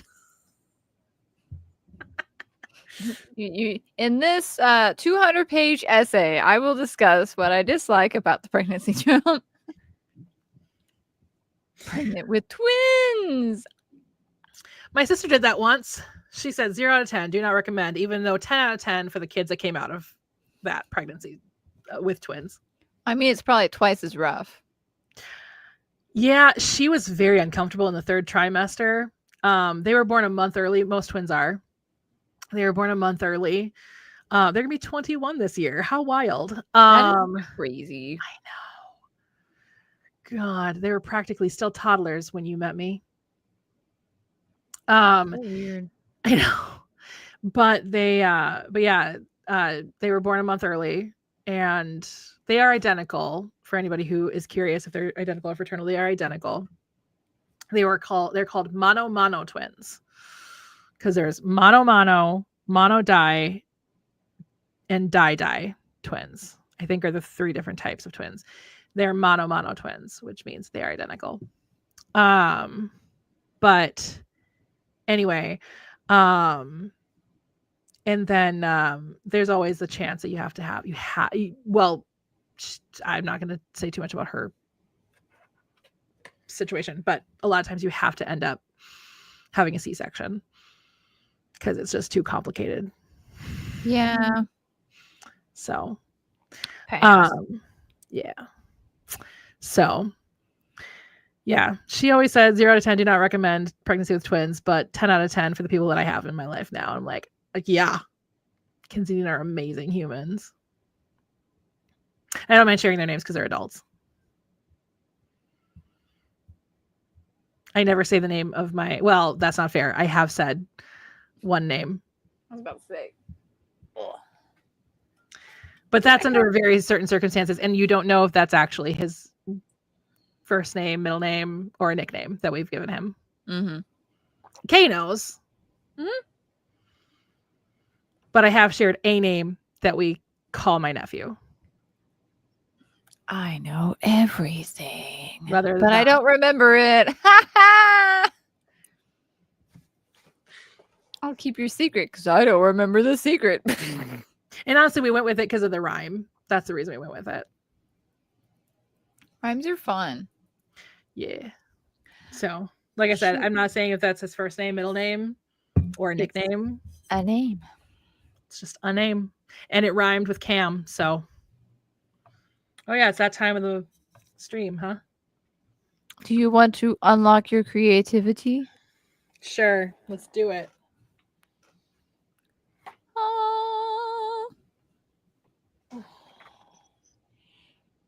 All right. Stop. Doesn't want to come out. Oh, wait, no, it's not that one. It's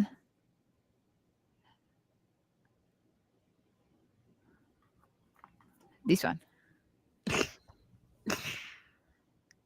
Oh, right up my alley. Uh-oh. We have fantasy. Of course. After the darkness of the forest, a green clearing opens up and 2 fascinating creatures move towards you.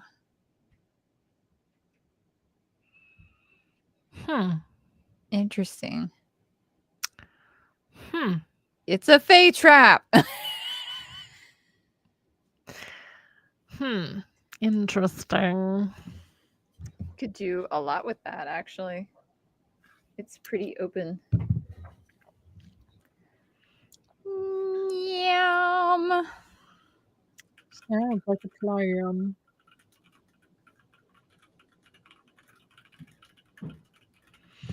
I mean, yes. Kind of does. You're right. All right. We have our new prompt that will go highly ignored until literally hours before the stream when both of us are like, oh shit. Will we do it? Tune in next stream to find out. I mean, again, to be fair, for me at least, it's because I am ultra focused on writing the actual things I'm going to publish. Me, I just forget. Yeah, I've been on such a streak ever since I set that goal for myself this year of like, no, I'm going to sit down and I'm going to write every single day. Again, granted, I give myself days off, whatever. I'm trying really hard not to do that this month. I'm trying not, because I took 3 days off last month and I'm like, I'm going to not take a day off in September. We're just going to go for it. So far I haven't, so yay. But yeah. I've been so like if I'm going to spend my precious time that I'm going to spend creating, I'd rather spend it creating the books I'm going to publish. You know what I mean? Yeah. Anyway. All right. Shall we bring in our co-host on my side? I was about to say. Van Gogh. Does Van Gogh have any questions for the Mystic 8? Yes, he does actually. Should I paint another painting? Definitely, yes. Okay. So Van Gogh is Van going Gogh to be is painting. off to paint. And again, if you guys don't know where Van Gogh comes from, is literally, so we say Van Gogh in the States, and in England they say Van Gogh, and then like where he's actually from, it's like Van Gogh, like way back in the throat. And so Kay and I just go Van Gogh. That's great. 10 out of 10. And quite frankly, we're not making fun of Van Gogh's actual name. We have named the Van Gogh figure Van Gogh. Yes, that's his name. That's his name. Like, I'm not going to sit there and say Van Gogh in the middle of a Van Gogh, like, set up in a museum. Yeah, no. It's Van Gogh. But that little guy is Van Gogh. Yes. Anyway, okay. Will the release of Price Check on Love actually happen November 18th? No. What happens? No. Will it go viral? Will Price Check on Love go viral? Ask me later. No, I'm going to ask you now. Will Price Check on Love go viral? Definitely no. You. What a butt. Will Wait. my short form go viral? Ask me later. Will my short form go viral? It's later. Yes. Y'all, my short form's going viral. Let's go. But that also means I won't release Price Check on Love on time, and I won't. That book itself won't go viral. So actually, I hope it's opposite day. I'd rather my book go viral at this point than Right. Although, if you do it right, you going viral will be like, oh, she's a writer? What has she written? I'm going to click this thing. That's literally why I rebranded my YouTube channel. Smart. I You guys noticed that didn't today. I was notice like, wait, she changed it. Yeah, if you guys didn't notice my sneaky rebrand of my YouTube channel, I fully just rebranded it. I have a new profile picture, a new channel art thing. Oh, I didn't see the new channel art thing. I will investigate. Yeah. I have a new end screen, which I'm going to change. I don't like the one that I literally downloaded one that and just changed it up from Canva, but I think I'm going to make my own on Canva. I like it. Oh, it matches your video thumbnail. Yeah. I like it. Yeah. I like it. And then, yeah. And then I also got one of those like animated, like, subscribe, hit the bell things that will play now halfway through all of my videos. So, yeah, sneaky rebrand to be like, hey, you booktubers, come hither. It's not working yet, but hopefully. We'll see what happens when I release mine. Yeah. Hey, if you go to my channel, it says we're live. How weird is that? Love that. I love that. How weird is that? It says we're It's so live. cool. I didn't realize we were live. We're not? Last I checked, I suppose. Suspicious. I have a question for the Magic 8 button. Ooh, okay. Will I finish Bloodlust? No. It's opposite day, remember? It's opposite day. Oh, yeah. I was about to say, he hates me again. Is it opposite day? No. But he Wait. would have to say that if it's opposite day. But would he? Okay, is it not opposite day? Yes. Would you have to say that it's not opposite day if it's opposite day? Yes. But wait, if it's opposite day, Okay, I'm confused. so let's be honest. 100% honest, right? Is it currently opposite day? Ask me later. How about now? Can we ask you now, is it opposite day? No. I mean, you keep saying that, but I don't believe you. You keep saying that, but I don't think you understand what that means. Let's see. What other question? Will Kay develop a new crush in Selling the Lie? Yes. Told ya. It's so fair. So they will fall for a fictional character that doesn't really exist in real life? Doesn't look clear yet. The answer is yes, because I've already done it.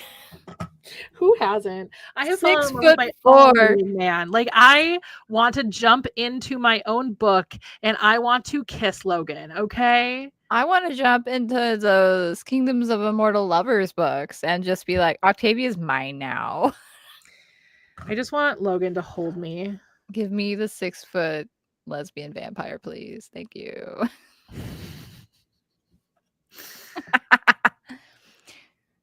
She's really pretty. And she's so respectful. That's what I love about Logan. And I'm only making him more lovable in this last draft. And I'm like, fuck.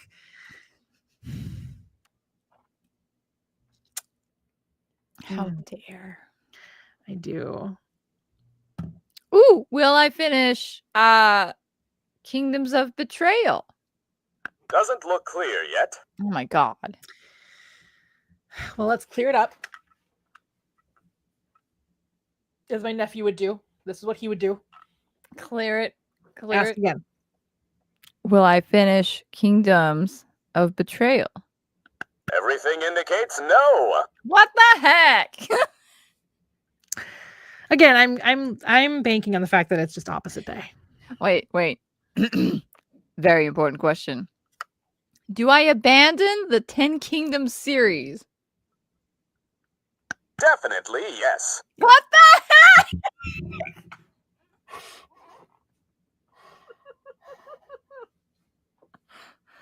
No.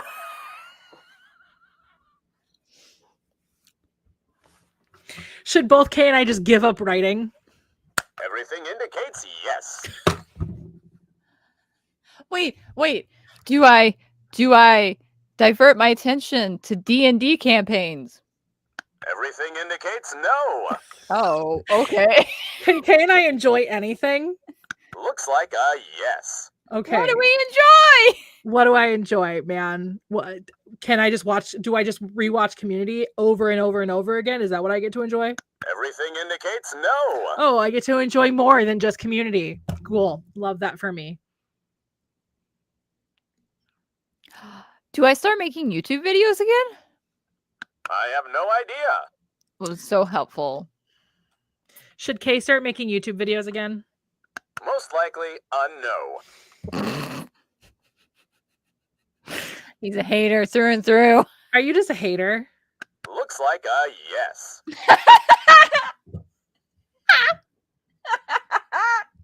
I knew it. I couldn't prove it until now. So, did everything you say, was everything you said just a lie? Ask me later. Suspicious. Is everything you just said a lie?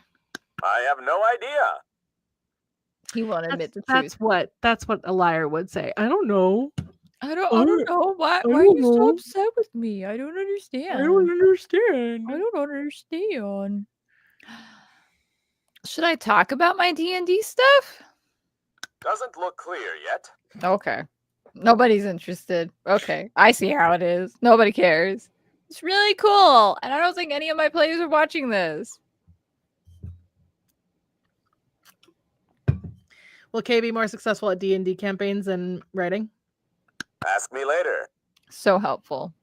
Will Kay be more successful at D&D campaigns than writing? Most likely a no. So they will be more successful at the writing? Ask me later. So they'll be more successful at the writing? Definitely no. Will they be equally as successful? No. Will they be equally unsuccessful? You know the answer.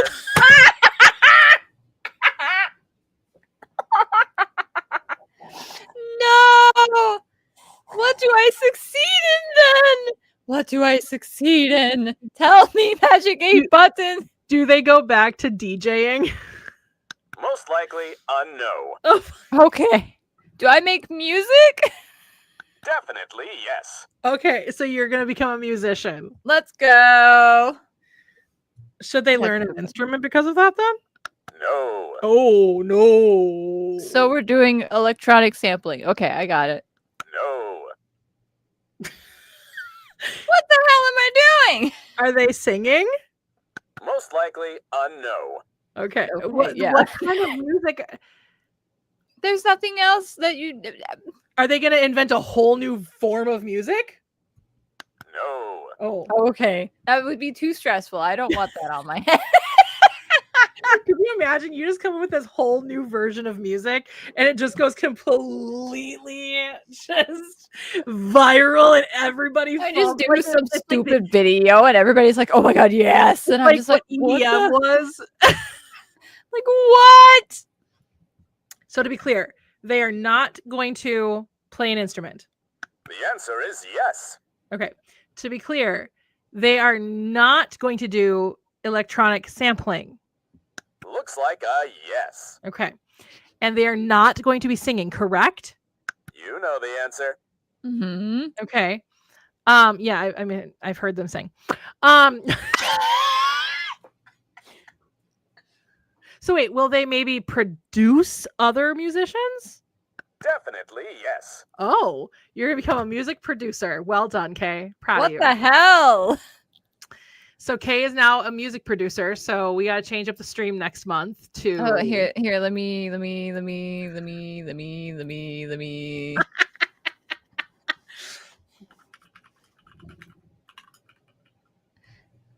There you go.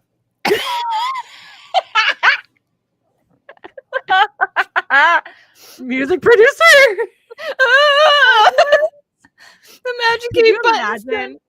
Could you imagine somebody actually? Maybe I should. I should make a whole vlog about me just following the instructions of the Mystic 8 all day. Did I write? No. Okay. Should I eat food? No. Okay. We're not Cool. listening to that one. Yeah, I wouldn't do that. I would be like, should I have this for breakfast? Should I have this for breakfast? Until I get a yes out of anything I can make for breakfast. I think I will. I think my next, like, I might do that. That's a good video idea. Imagine the thumbnail thing. Or Wait.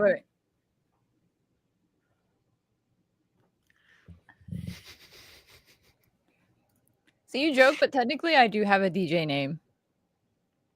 yes, For you a do. whole 5 minutes, I was very serious about it. So You had a whole like DJ setup thing that you had. Like, I still have it. Yeah. oh, you do still have it. Mhm. I Yeah, didn't get rid of remember. it. Yeah, you had a whole YouTube channel. I did. It died. The copyrighted. Oh, I see. So it doesn't even exist anymore. So that one doesn't exist, but the new one, when I had that moment where I'm like, I'm gonna do music. There's a Twitch channel. I think I did a Twitter account, a Blue Sky account, but I don't remember if I did a YouTube channel. I thought you did. I think I did. Is it that you rebranded the other one and then it got No, because the other one got like YouTube. 7 years ago or something. It's been a Oh. while. I uploaded really long mixes, and I don't think YouTube liked it. Yeah, YouTube doesn't like that kind It of thing. got really grumpy. My original YouTube channel was deleted. And then I created the AG Acting Girl channel after that. Oh, technically, I do have a SoundCloud account. There's actually stuff on there, and I shared it to my employees because I was like, hee hee ha ha. And they're like, wait, no, this is kind of good. I'm like, excuse you? No? Well, What? apparently you're supposed to be music producer now, so. Maybe, let's see. Okay, wait. Should I give, so if I have to give up writing, should I go back into acting full time? Looks like a no. Oh, thanks. Should I be a director? Looks like a no. Oh, should I be a dancer? You know the answer. Yes, I do. The answer is no. Should I be a Mountie? Everything indicates yes. I guess I'm moving to Canada. Oh, well, you did want to do that. I still do, especially after November. Do y'all want my SoundCloud account so you can make fun of it? I don't think anybody would make fun of it. Blip. There you go. Have fun. Oh, there you gave away the your DJ name.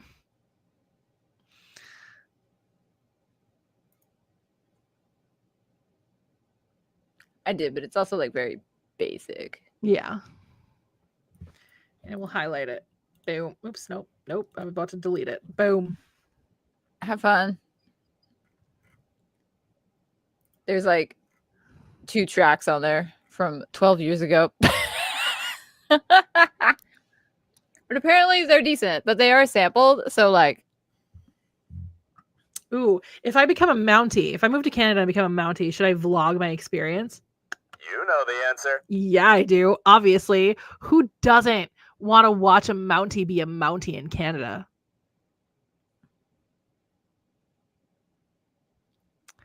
Even if it's me?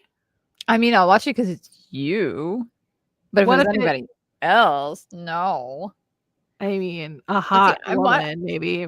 I'm watching it because it's you, not because of what you're doing. What if it was a hot woman Well, that's beside the point. who was obsessed with vampires, That's also beside the point. who happened to be a Mountie vlogging their experience being a Mountie? That's beside the point. So let me again ask, who doesn't want to watch?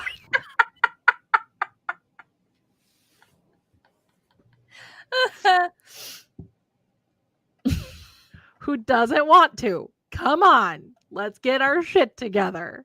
No, I want it to be all discombobulated.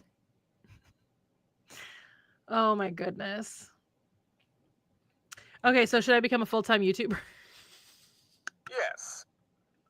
Cool. Subscribe. Watch my stuff. Like it, comment, share. If this thing wants me to be a full-time YouTuber, go. Do the thing. Share my shit.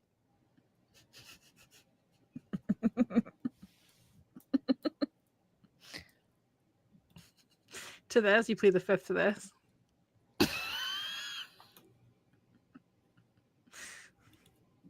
Do Mounties count? Do Mounties count under that? Because technically it's not American.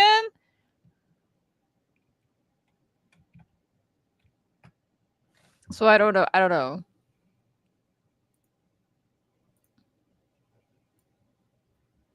know. I mean, they're more forest rangers than they are cops. So it'd be fine.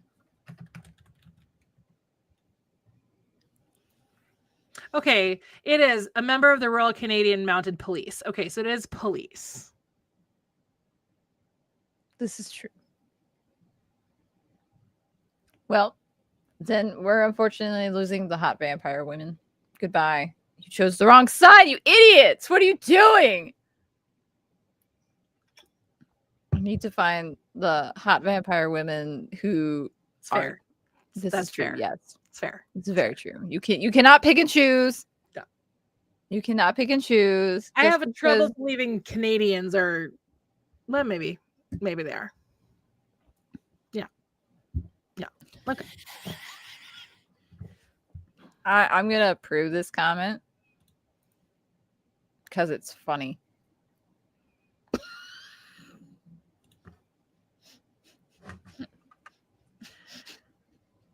Should I make an OF?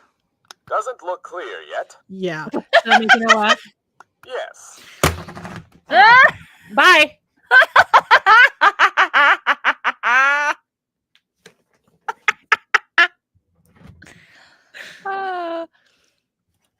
Do you even know what AF is? Or OF? Do you even know what OF is? Everything indicates no. Okay. He's like on fire. What? Ostrich friends? Do you really think people would want to see me doing that? Everything indicates yes. Oh. I mean, there is a fetish. BBW. Mhm. I mean, I'm not calling myself beautiful because but I am big. So there is a whole like fetish. Anything and everything. Has been... What is that? Rule 34? That's Rule 34 is if it exists, there exists of it. Corn. Yeah. Yeah. The corn on the cob. You don't like corn on the cob. Oh, I don't. That one took you a second, didn't it? You thought about the actual food at first, not the innuendo. No, I thought the innuendo, and I was Oh, like, okay. It looked like you had this realization at a certain point. no, it was a that's funny realization. Oh, okay. It's very funny and very true. No lies detected. No lies detected. You don't like corn on the cob. No corn on the cob, thank you. You like corn in your tacos, though.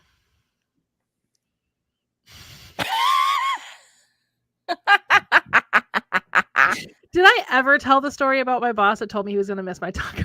Mm-hmm.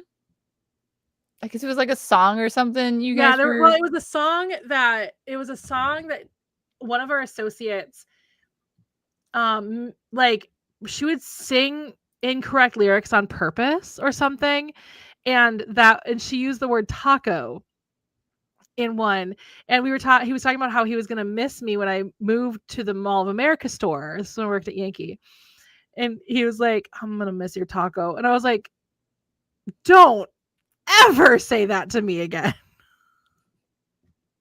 Then I had to explain to him what that meant in like slang. He's like, "That's not what it meant." And I'm like, "I know that's not what you meant, dude." He and I are still good friends, by the way. That is so funny.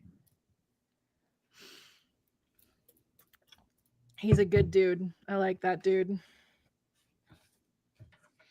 Yeah, never once in my mind did I ever think that's what he meant. I knew that he misunderstood.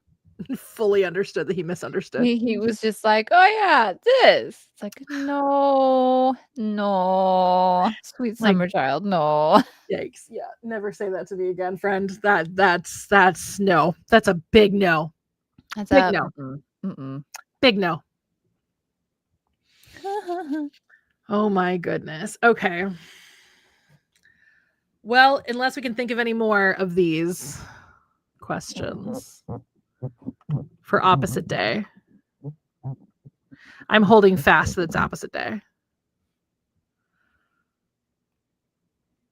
Can you just admit it's opposite day? I don't know the answer.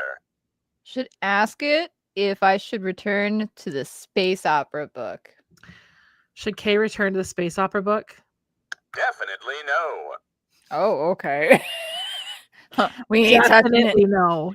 Definitely no. Okay, Definitely no. gotcha. Will Wicked 4 Good be better than Wicked Part 1? Everything indicates no. Really? Because I am so excited to see what they're going to add. Because that's my biggest complaint about Wicked. I'm excited just in general. Huh? I'm excited just in general. Well, because I'm not going to give too much away. But like that's my biggest complaint about Wicked is Act 2. Like that's my biggest complaint about Into the Woods is Act 1. My biggest complaint about Wicked is Act 2, because it's like they have to fit so much into such a short amount of time. Because if you don't know, that's what people are freaking out, that Wicked for Good is shorter than Wicked Part 1. What people don't understand is Act 2 is always shorter than Act 1. Act 1 is the longest part of any show. It's not a halfway point. It is like 2/3. And so not quite. Like sometimes it's pretty close to halfway, but for the most part, Act 2 is quite a bit shorter than Act 1. So the fact that For Good's runtime is shorter than Part 1, I'm like, yeah, it's the second act, but they have to fit so much into such a short amount of time, and they graze over things that they shouldn't. So I'm excited for Good, because they're going to elaborate. Because when we finished Act 1 of Wicked, I turned to my mom and I was like, so how'd you feel about Act 1? She goes, oh my God, it was so good. And I was like, right. So it's basically like, because her first experience with Wicked was the movie. And I was like, so basically it's like an abridged version of the first movie. She's like, yeah. She's like, now I'm excited, like, to see Act 2 and then to see the next movie. And I was like, right. Because they're gonna, I mean, already they've showcased that they're adding very interesting elements that aren't in the Broadway show. I'm not going to say more. Yay. Secrets. Because I don't know nothing. Yeah. I avoided it somehow. Don't know how. The things I have seen from the trailer have a lot of like, hey, if you're a Wicked fan, you'll understand a lot of this. And I sat there going, ooh. Matter of fact, they actually put something in the first trailer that I was like, that's something I was not expecting to be in a trailer. Ooh. Because it was but there's no context to it. Yeah. Oh, I can't wait. So, yeah. So we're going to die up at work, but I can't wait. I am so excited to see your reaction. I'm excited to see my mom's reaction. I'm excited to see my friend Joy's reaction, because Joy has also never seen Wicked.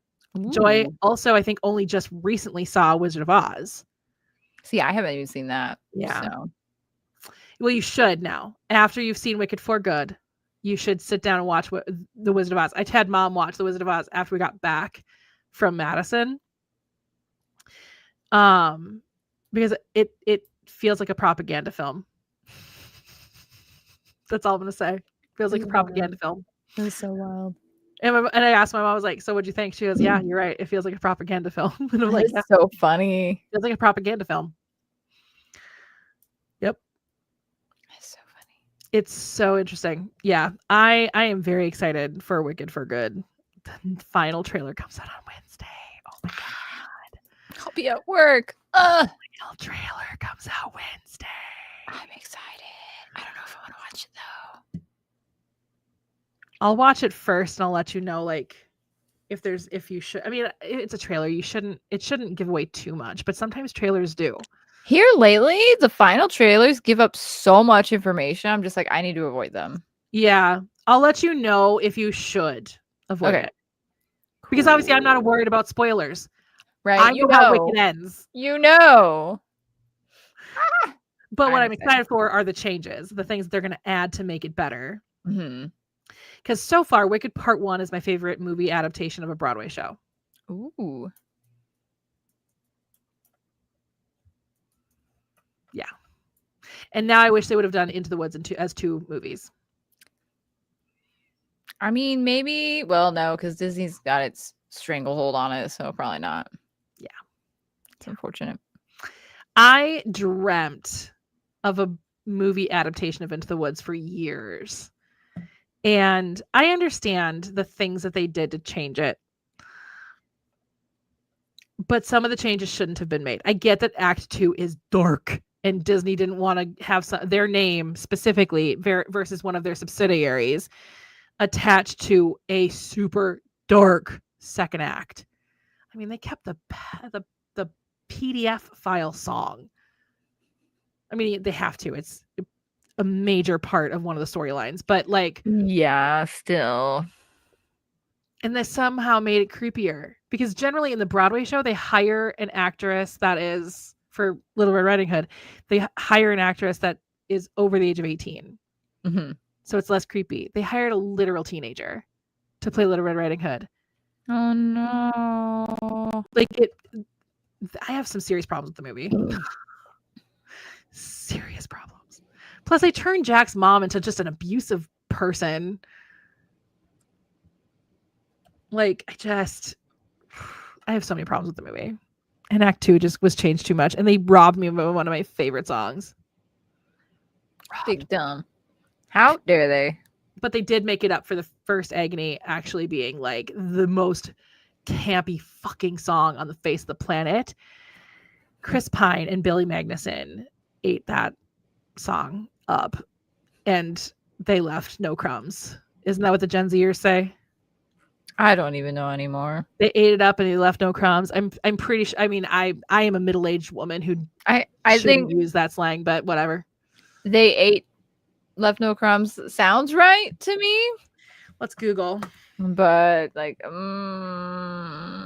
don't know if that's like how they cooked. There you go. They cooked. They ate and they left no crumbs. Okay, yeah, it's ate and left no crumbs slang meaning. Performed or did perfectly or impressively. Okay, so I was right. They ate and left no crumbs with that song. They ate and left no crumbs. They Okay, also so cooked. yeah, let's look up. I am middle-aged. I don't know. I know cooked. Cooked is like repeated so much up at work that it's ingrained in me now. So I know that one. I'm not on Urban Dictionary. I thought for some reason, okay, Merriam-Webster has ate and left no crumbs. I thought I was on Urban Dictionary for a second. No, Merriam-Webster now is like hip with the times. Oh my god. If only our slang got to go into the Merriam-Webster dictionary. We're not cool enough, obviously. Cooked meaning slang. WikiHow. WikiHow? In more general standard usage, cooked often means tired or weary, similar to describing something as fried or burned out. That is not what I know of cooked. Okay, here. No. Here's Merriam-Webster. Okay. Having achieved a high state of failure, being doomed. Oh, that's right. You're cooked. Like, that's how I've heard it. You're cooked. Oh, see, they've changed it now. It's they cooked, which means like you did good. You cooked. You made good. Okay, let's good thing. do that. So they cooked. Slang. Unless they've changed it, and I'm gonna cry. Like Slang. Okay, that's the same one. Yeah, no, Merriam-Webster just links to the same thing of cooked, having achieved a state of failure, being doomed. Because I've heard that, like, we're cooked, like, ever since the election, basically. We're cooked. Yeah. But, like, I've heard the other one. So it's like, is it just context? Maybe. I don't know. I literally know a language where that is the case, where words can mean something different based on context, but you know, so I mean, English is English. Has the magic 8 button. English is 3 languages in a trench coat. English is stupid. You cannot convince me otherwise. Yeah. But yeah, so that I don't know. They ate and left no crumbs for that song, but then that was so funny because I was sitting there being like, oh my god, if the first Agony is this good, I can't imagine how good the second Agony is gonna be, because the second Agony is supposed to be so much funnier, and then there was no second Agony and I was robbed. Unbelievable. The audacity is showing. The audacity. Disney had the audacity. Disney has all the audacity.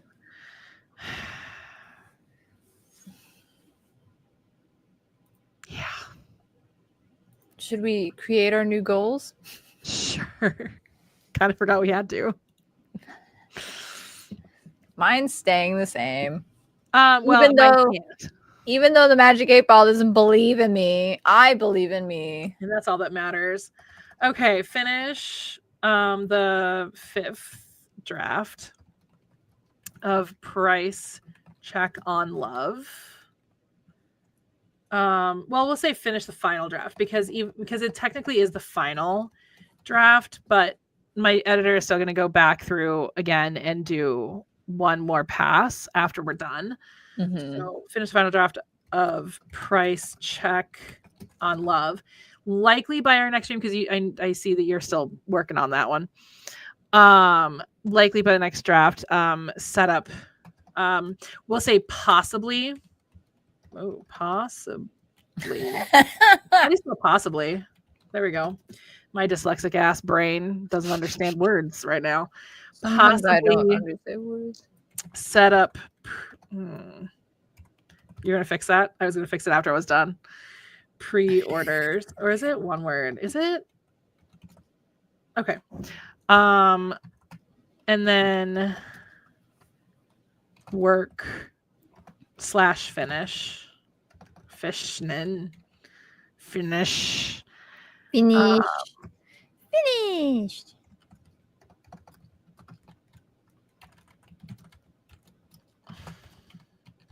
There. How do you like that one?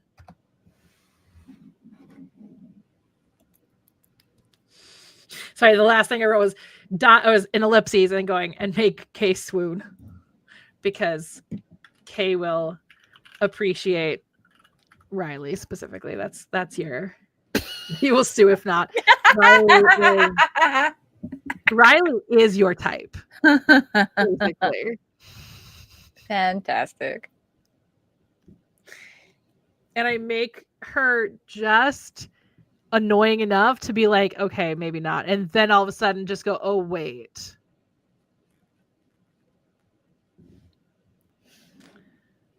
What? Oh, yeah, I think I heard about that. I don't know if it's actually true or if they're like hee-hee-ha-haing. Toilet.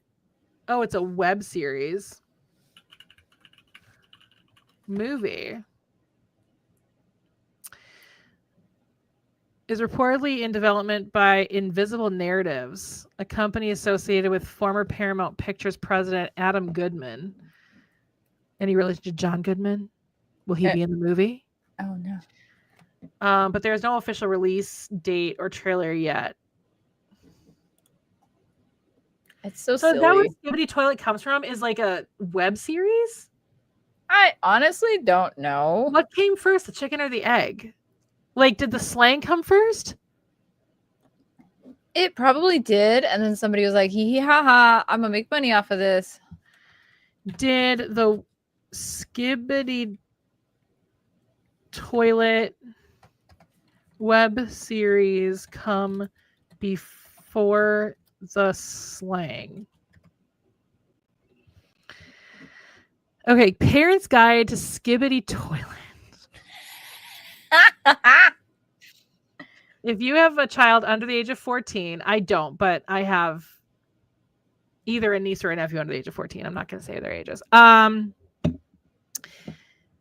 You may have heard the word skibbity pop up in conversations around the house. For many parents, the word and the YouTube series it comes from can be perplexing or concerning. Okay, so it comes from a YouTube series. Huh? It comes from a YouTube series. Okay, what is Skibbity Toilet and who created it? Skibbity Toilet is an animated video series created by, so it must be the series came first. Interesting. Installments are posted as YouTube shorts and later compiled into longer YouTube videos on the channel Da Fuck Boom.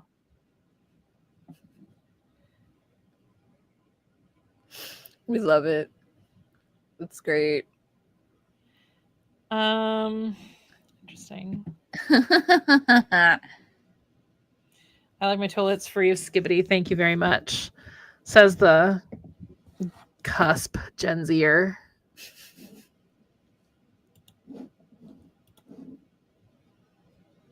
We still love you, Matthew.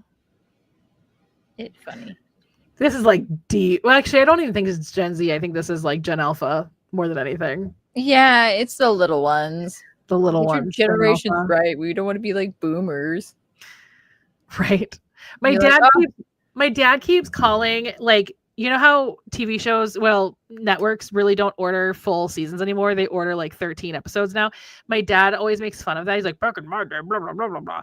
And I was like, okay, but tell that to the networks that don't want to produce full seasons anymore. Right. And honestly, quality is better than quantity. Like, let's be real. Take a look at a procedural that's 22 episodes versus a procedural that's 13. How many stronger seasons are there in the 13 episodes ones versus the 22 episode ones? Anyway, but he was talking about that. He was like, we're rewatching Deep Space Nine right now, and he's like, so how many seasons are in a season? How many episodes are in a season of this? And I was like, well, first of all, we're in the final season. If you've not been paying attention to that, and he's like, oh, this millennial TV. And I was like, millennial TV? Dad, this came on when I was a child, and I am a millennial. Like, I'm an elder millennial. Oh my God. But I'm a literal millennial.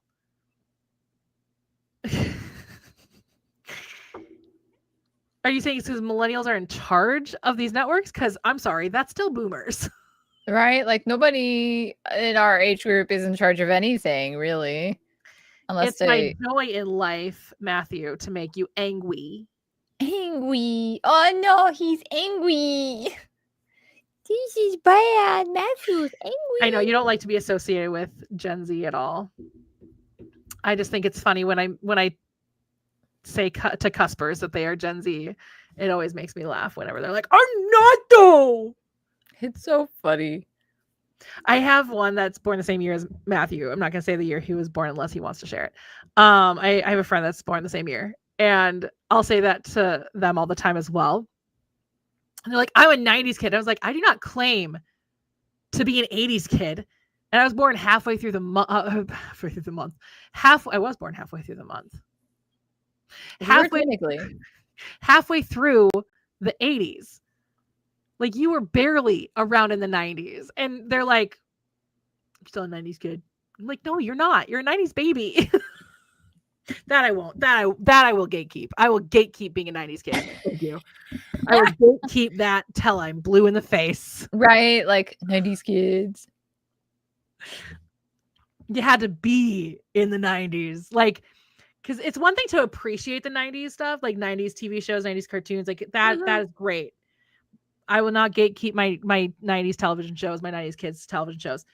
But there was a certain essence about growing up literally in the 90s. It's so weird. Yeah.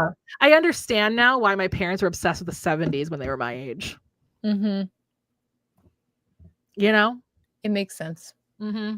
It's like, which is funny because it's their teenage years that they were obsessed with. It's my kid years that I'm obsessed with. You know why? When they were teenagers, not kids. Because when we were teenagers, we had to deal with 2001. And it wasn't a space odyssey, unfortunately. No. Like, once we became teenagers, everything kind of sucks. Well, that's why the millennial moniker was given to Generation Y, was because we were coming of age during the actual turn of the century. It's wild. You know? Anyway. But yeah, no, I gatekeep being a 90s kid. If Zilla's still in here, Zilla was literally born in 1990. You're not a 90s kid, you're a 90s baby. I don't care if you were there for the majority of the 90s. Like, you're there for the whole thing.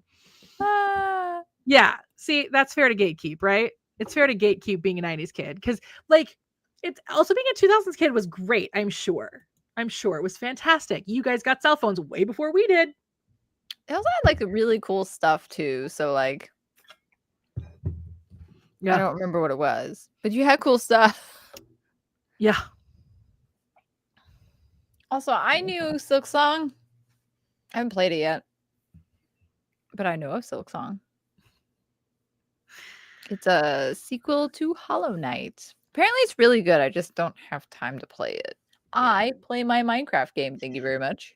You know why being a teenager in the 2000s was the worst? The real reason. Why? Heroin chic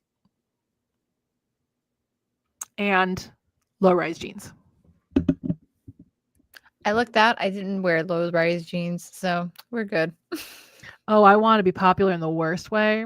So I slipped my large body into them, and I shouldn't have. I know. I still wear the fashion sense that I had as a teenager, which is jeans and a graphic shirt. Yeah, my style changes all over the place. Like I used to do jeans and a t-shirt. Like I loved doing like my nerdy shirts and stuff, and I still wear them for like videos. When I'm literally kind of technically wearing one right now. I love that shirt. That shirt's so good. But now I'm more like athleisure. I am nearly 40. Like literally 1 year left of my 30s. I am here for athleisure. Like if I'm not comfortable, it's not worth it. This is so funny. I'm so comfortable in my jeans. It's so silly. But they're also like they're slightly baggy and they're men's pants. So they have pockets. My friend Paige has often said that. They have often told me, they're like, have you ever bought men's jeans? Because that's my thing. Is like, here's the thing. And this is just me being clean. I don't know if it's the same for dudes or for AMAB people, right? For AFAB people, if you buy ladies' jeans, for sure. If you are large bodied, they do not fit right on a large body. They just don't. Like they can look great on a large body. Don't get me wrong. They can look fantastic, but they are not comfortable. There is nothing comfortable about jeans when you're in a large body as a woman or an AFAB person. I loved jeans when I was sick. We'll say that.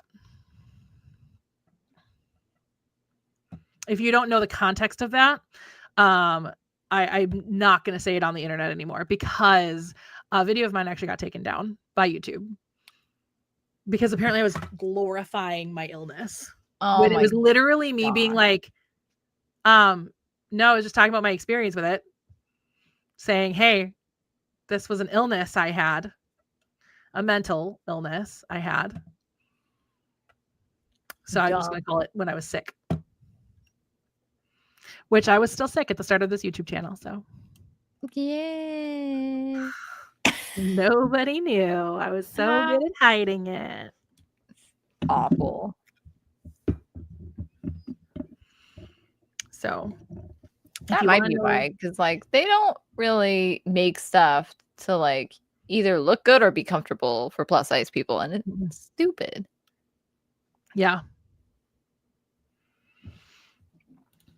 Sometimes you get confused about stuff that came in the 90s and what stuff came from the 2000s because all of your clothes, your toys, clothes, and other things hand-me-downs from your older siblings. And your older siblings were like my age or are my age-ish.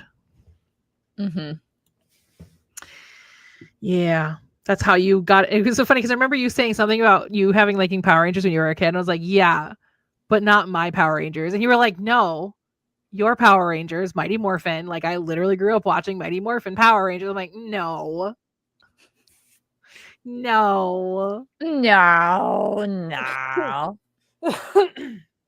That's funny.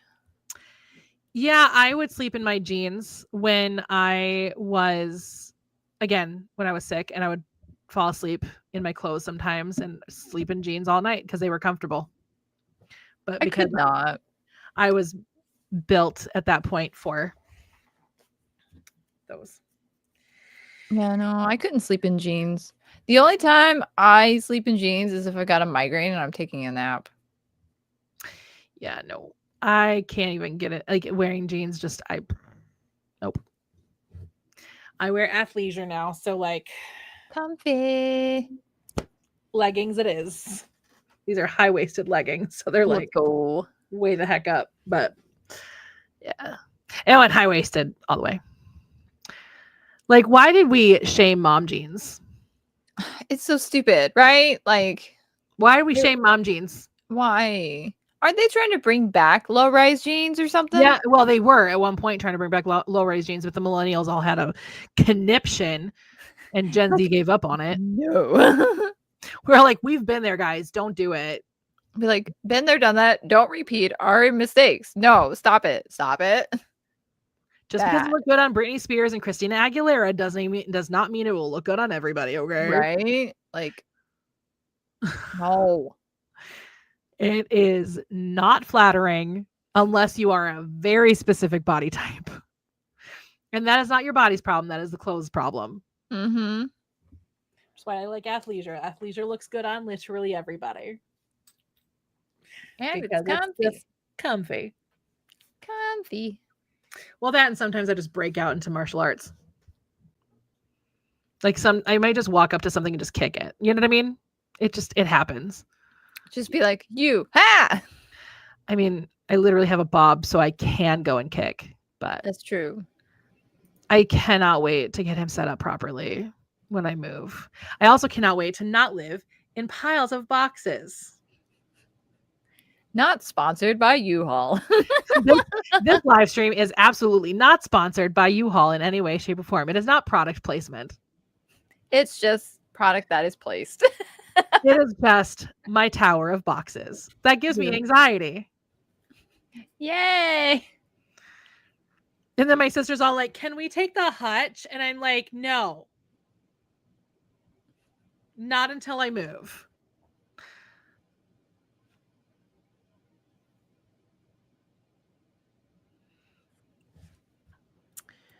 Now you only wear jeans if you're leaving the house. You refuse to wear them in the house. Not comfy enough. Yeah, they're not comfy. They're just not comfy enough. They're just not comfy enough. No. She stopped after she got out of her conservatorship. To be fair, she got out of it before her conservatorship was over because she was fighting her conservatorship. She made like one song with Elton John since the conservatorship. Yeah. So wasn't it just a remake of... It was, yeah. It's like a remix of one of his songs because he did like an album where it's like that or something, or like a few singles. Yeah, all I can think of when I think about that song is the one that Phoebe sings in Friends. Hold me closer, Tony Danza. Tiny Dancer, that's the name of the song. Yeah. When the headlights on the highway. Exactly. I don't know how the Power Rangers did it. They were wearing jeans. They're like, I'm just going to be a Power Ranger now. And I'm like, no. As a martial artist, I do not approve. You're just like, athlete jeggings. You did like this. No. Yeah. So I don't know. Sometimes I just randomly punch and kick things. And it's not violent. It's just me just getting it out.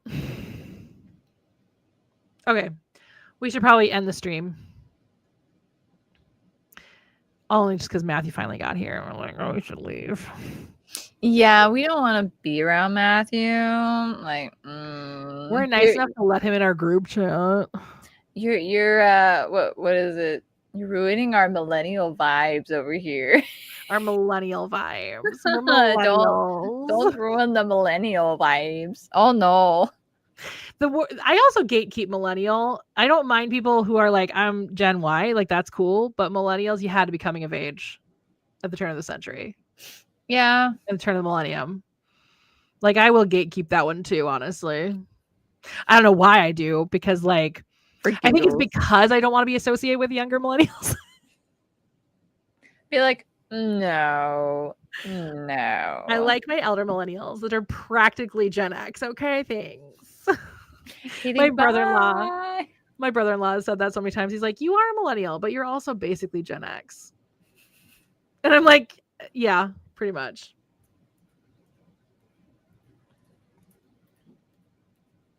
What? Because millennials and housing. Oh, yeah.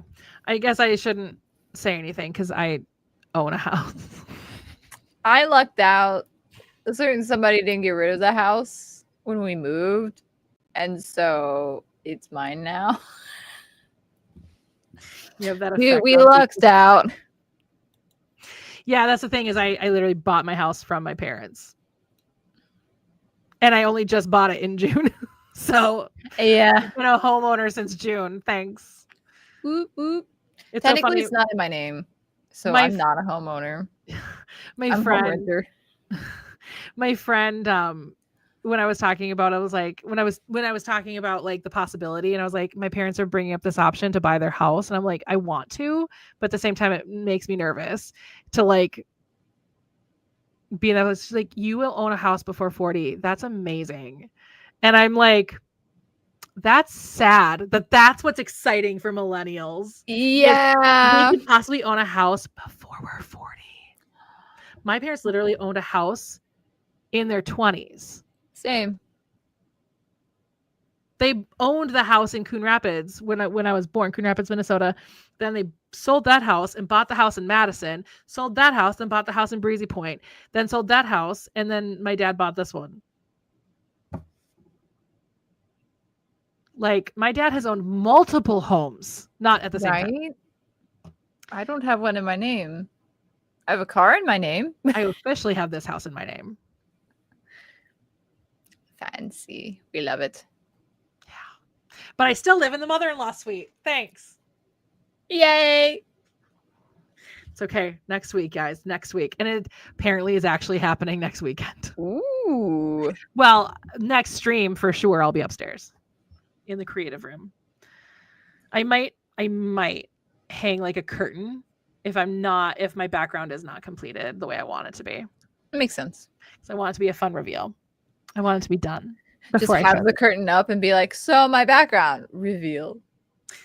Or just have the curtain behind me for the stream because I don't want to show anybody yet. No surprises. So anyway, well, thank you all for joining our stream today. We enjoyed doing it for almost 3 hours, as we almost always do. Yay! Accidental. Yeah. So let's refresh everything. So Kay's goal is to work on the second draft of Bloodlust and do the writing prompt. I love how we still put that in there. And then mine is to finish the final draft of Price Check on Love, possibly have the pre-order up by the next live stream. It depends on when the live stream is, because the pre-order will hopefully almost completely go up on October 19th. And work/finish Selling the Lie. I don't know if I will finish it by the next stream because I'll be so focused on Price Check on Love that I just don't know what that's going to look like. So I will work on /finish. What are you doing? Nothing.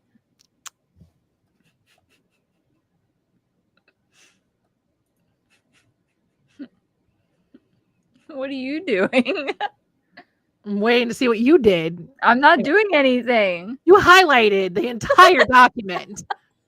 No, I didn't. Now I did. Anyway, so work on, or at least work on, if not finish, Selling the Lie, which is the 5th book in the series, which means I'm almost to the point of being able to start working on those more effectively because I want to finish all the first drafts first. Woo. At least through the prelude, or the prequel, but I'd call it the prelude to the Unwritten Rules. But because I think the epilogue might actually serve better if I start like working on the other drafts before doing the epilogue. Because if the epilogue changes anything, like the epilogue book changes anything, then I can go and fix that a lot easier. But I can't imagine the epilogue will have such a plot twist that it will change like an entire book. You'd be Kind of surprised. like, well, having fans changed Selling the Lie almost completely. Riley originally had a different love interest, and then I was like, wait, so funny. this is another best friend that I just really adore, and now I need her to be a love interest. And so I was like, I guess she's Riley's now, because she did actually basically come out very quickly to me as pansexual. So I was like, oh, you're so cool. Then you can be Riley's new love interest, because that works great for me. Like, love that for you. Yes, let's go. I still want to take the concept that I had for the original Selling the Lie and write that book at some point, because I still like that concept. But it's not the same anymore. But I do like what I've come up with now for Selling the Lie, so it works. But yeah, so that's hopefully I will have. Ooh, you guys, by the next time you see me in a live stream, Price Check on Love will be done. Done. Like done. Done, done, done. And just at that point being either formatted or done, and Done, up done, done, done. and ready to go. Dun, dun, dun. Oh my God, you guys. Price Check on Love will be done. I'm so excited. Like, how long have I been working on this book? For a bit. Fucking long. For a bit. I mean, I finished it almost a year ago. End of October of last year is when I finished Price Check on Love. I should go back to that stream. That will be a really fun thing. Maybe next month I can go back through the stream and like maybe compile some of my favorite like things about talking about finishing Price Check on Love.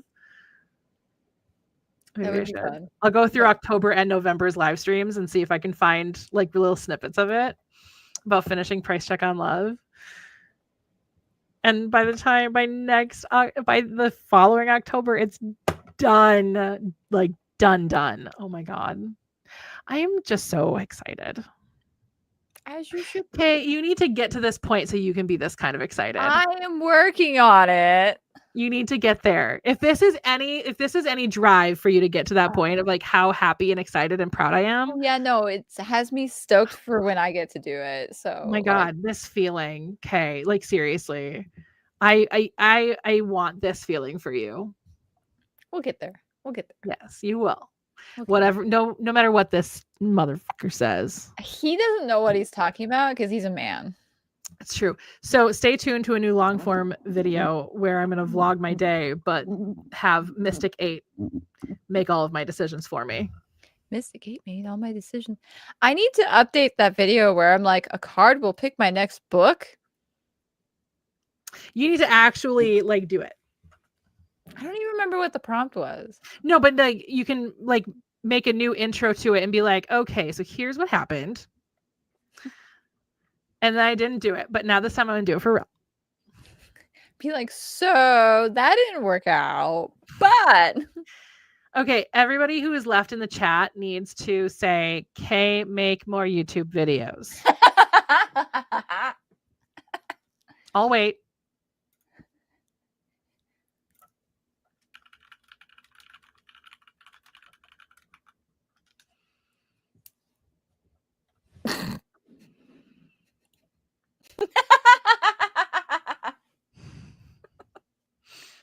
Do we even have anybody left in here? I don't know. Anyway, so thank you all for joining us. So yeah, we're gonna be in a very interesting place next month. Hopefully And positives. Yeah, I don't know what the date is. We'll have to discuss that. As long as it's a Saturday or a Sunday, preferably a Saturday when I'm all, not like this. I woke up like this. I did not wake up like this. I took a shower this morning. It's my rest day, so there you go. There's another one. Perfect. Thank you. See? Oh my God. I do need to edit a Minecraft video. I've just been dragging my feet about it. And also a vlog. A midnight mumble? Yeah. Oh my God. But today? What should I mumble about at midnight? Do a writing update like I just did one for myself. See, maybe you can follow that and do your own, midnight mumbles about your writing updates, and maybe that will keep you accountable as well. I'm your creative accountability. See, there we go. Another one. There you go. Everybody wants a YouTube video for me. Oh my God, you guys. Yeah. So, like I'm doing that monthly, just like I'm doing this, which is a lot more, chaotic and conversational. But, I'm doing a long form video too every month being like, hey, here's my writing update. And then I didn't do it for 2 months. This is fine. Because of this, mostly. That whole situation. Yeah, that was a fun situation. That whole situation. My goodness. I still have my old computer. Somebody offered me, did I ever tell you somebody offered me $20 for it? Yeah. $20. And I'm like, I can get more for the precious metal in it. I think I'll just have it be melted down into precious metal then, I guess. Anyway, so join us next month. We're not sure when yet, but it'll be a Saturday or a Sunday sometime in October. You already have Saturday in the parentheses, or maybe you didn't change that or bracket. No, it should be a Saturday because I don't think I'll be working any of the Saturdays that we would be doing. So You are starting to kind of you're gearing down from the summer blockbusters and now gearing up for the holiday blockbusters. So yeah, but usually, so long as the GM is working the GM shifts, and unless something happens on a Saturday that causes like a crisis of people, we should be okay. it's wild that the assistant manager doesn't work on a Saturday. The assistant, like general manager, it's because they want the theater manager to be present when the GM's not on the weekends. Oh, I and, guess like, that makes sense. So you guys would work opposite schedules. yeah, so they work Saturday, I work Sunday. So which Sunday is remotely horrible. So I would much rather work a Saturday. Sunday. We call it the Sunday special because people call off all the time. Love that for you.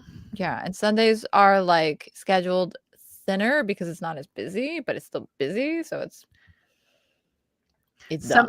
Somebody in a short form video mentioned the theater company you work for, and I went, That's funny.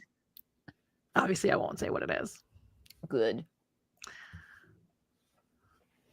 I was gonna name like AMC, but then I was like, but then I, don't want to do any of that. I guess I just did. You did just do it. So then I can say AMC's stupid. Does that mean they work for AMC and it's stupid, or is it because it's one of their biggest competitors and they're stupid? The world may never know. Unless I quit the current job, which will never happen unless this happens. That's how I feel about my current job. I was actually hanging out with my old boss. We went out to dinner and drinks the other night. On Tuesday, was it? Yeah, I think it was on Tuesday. Whatever, at some point.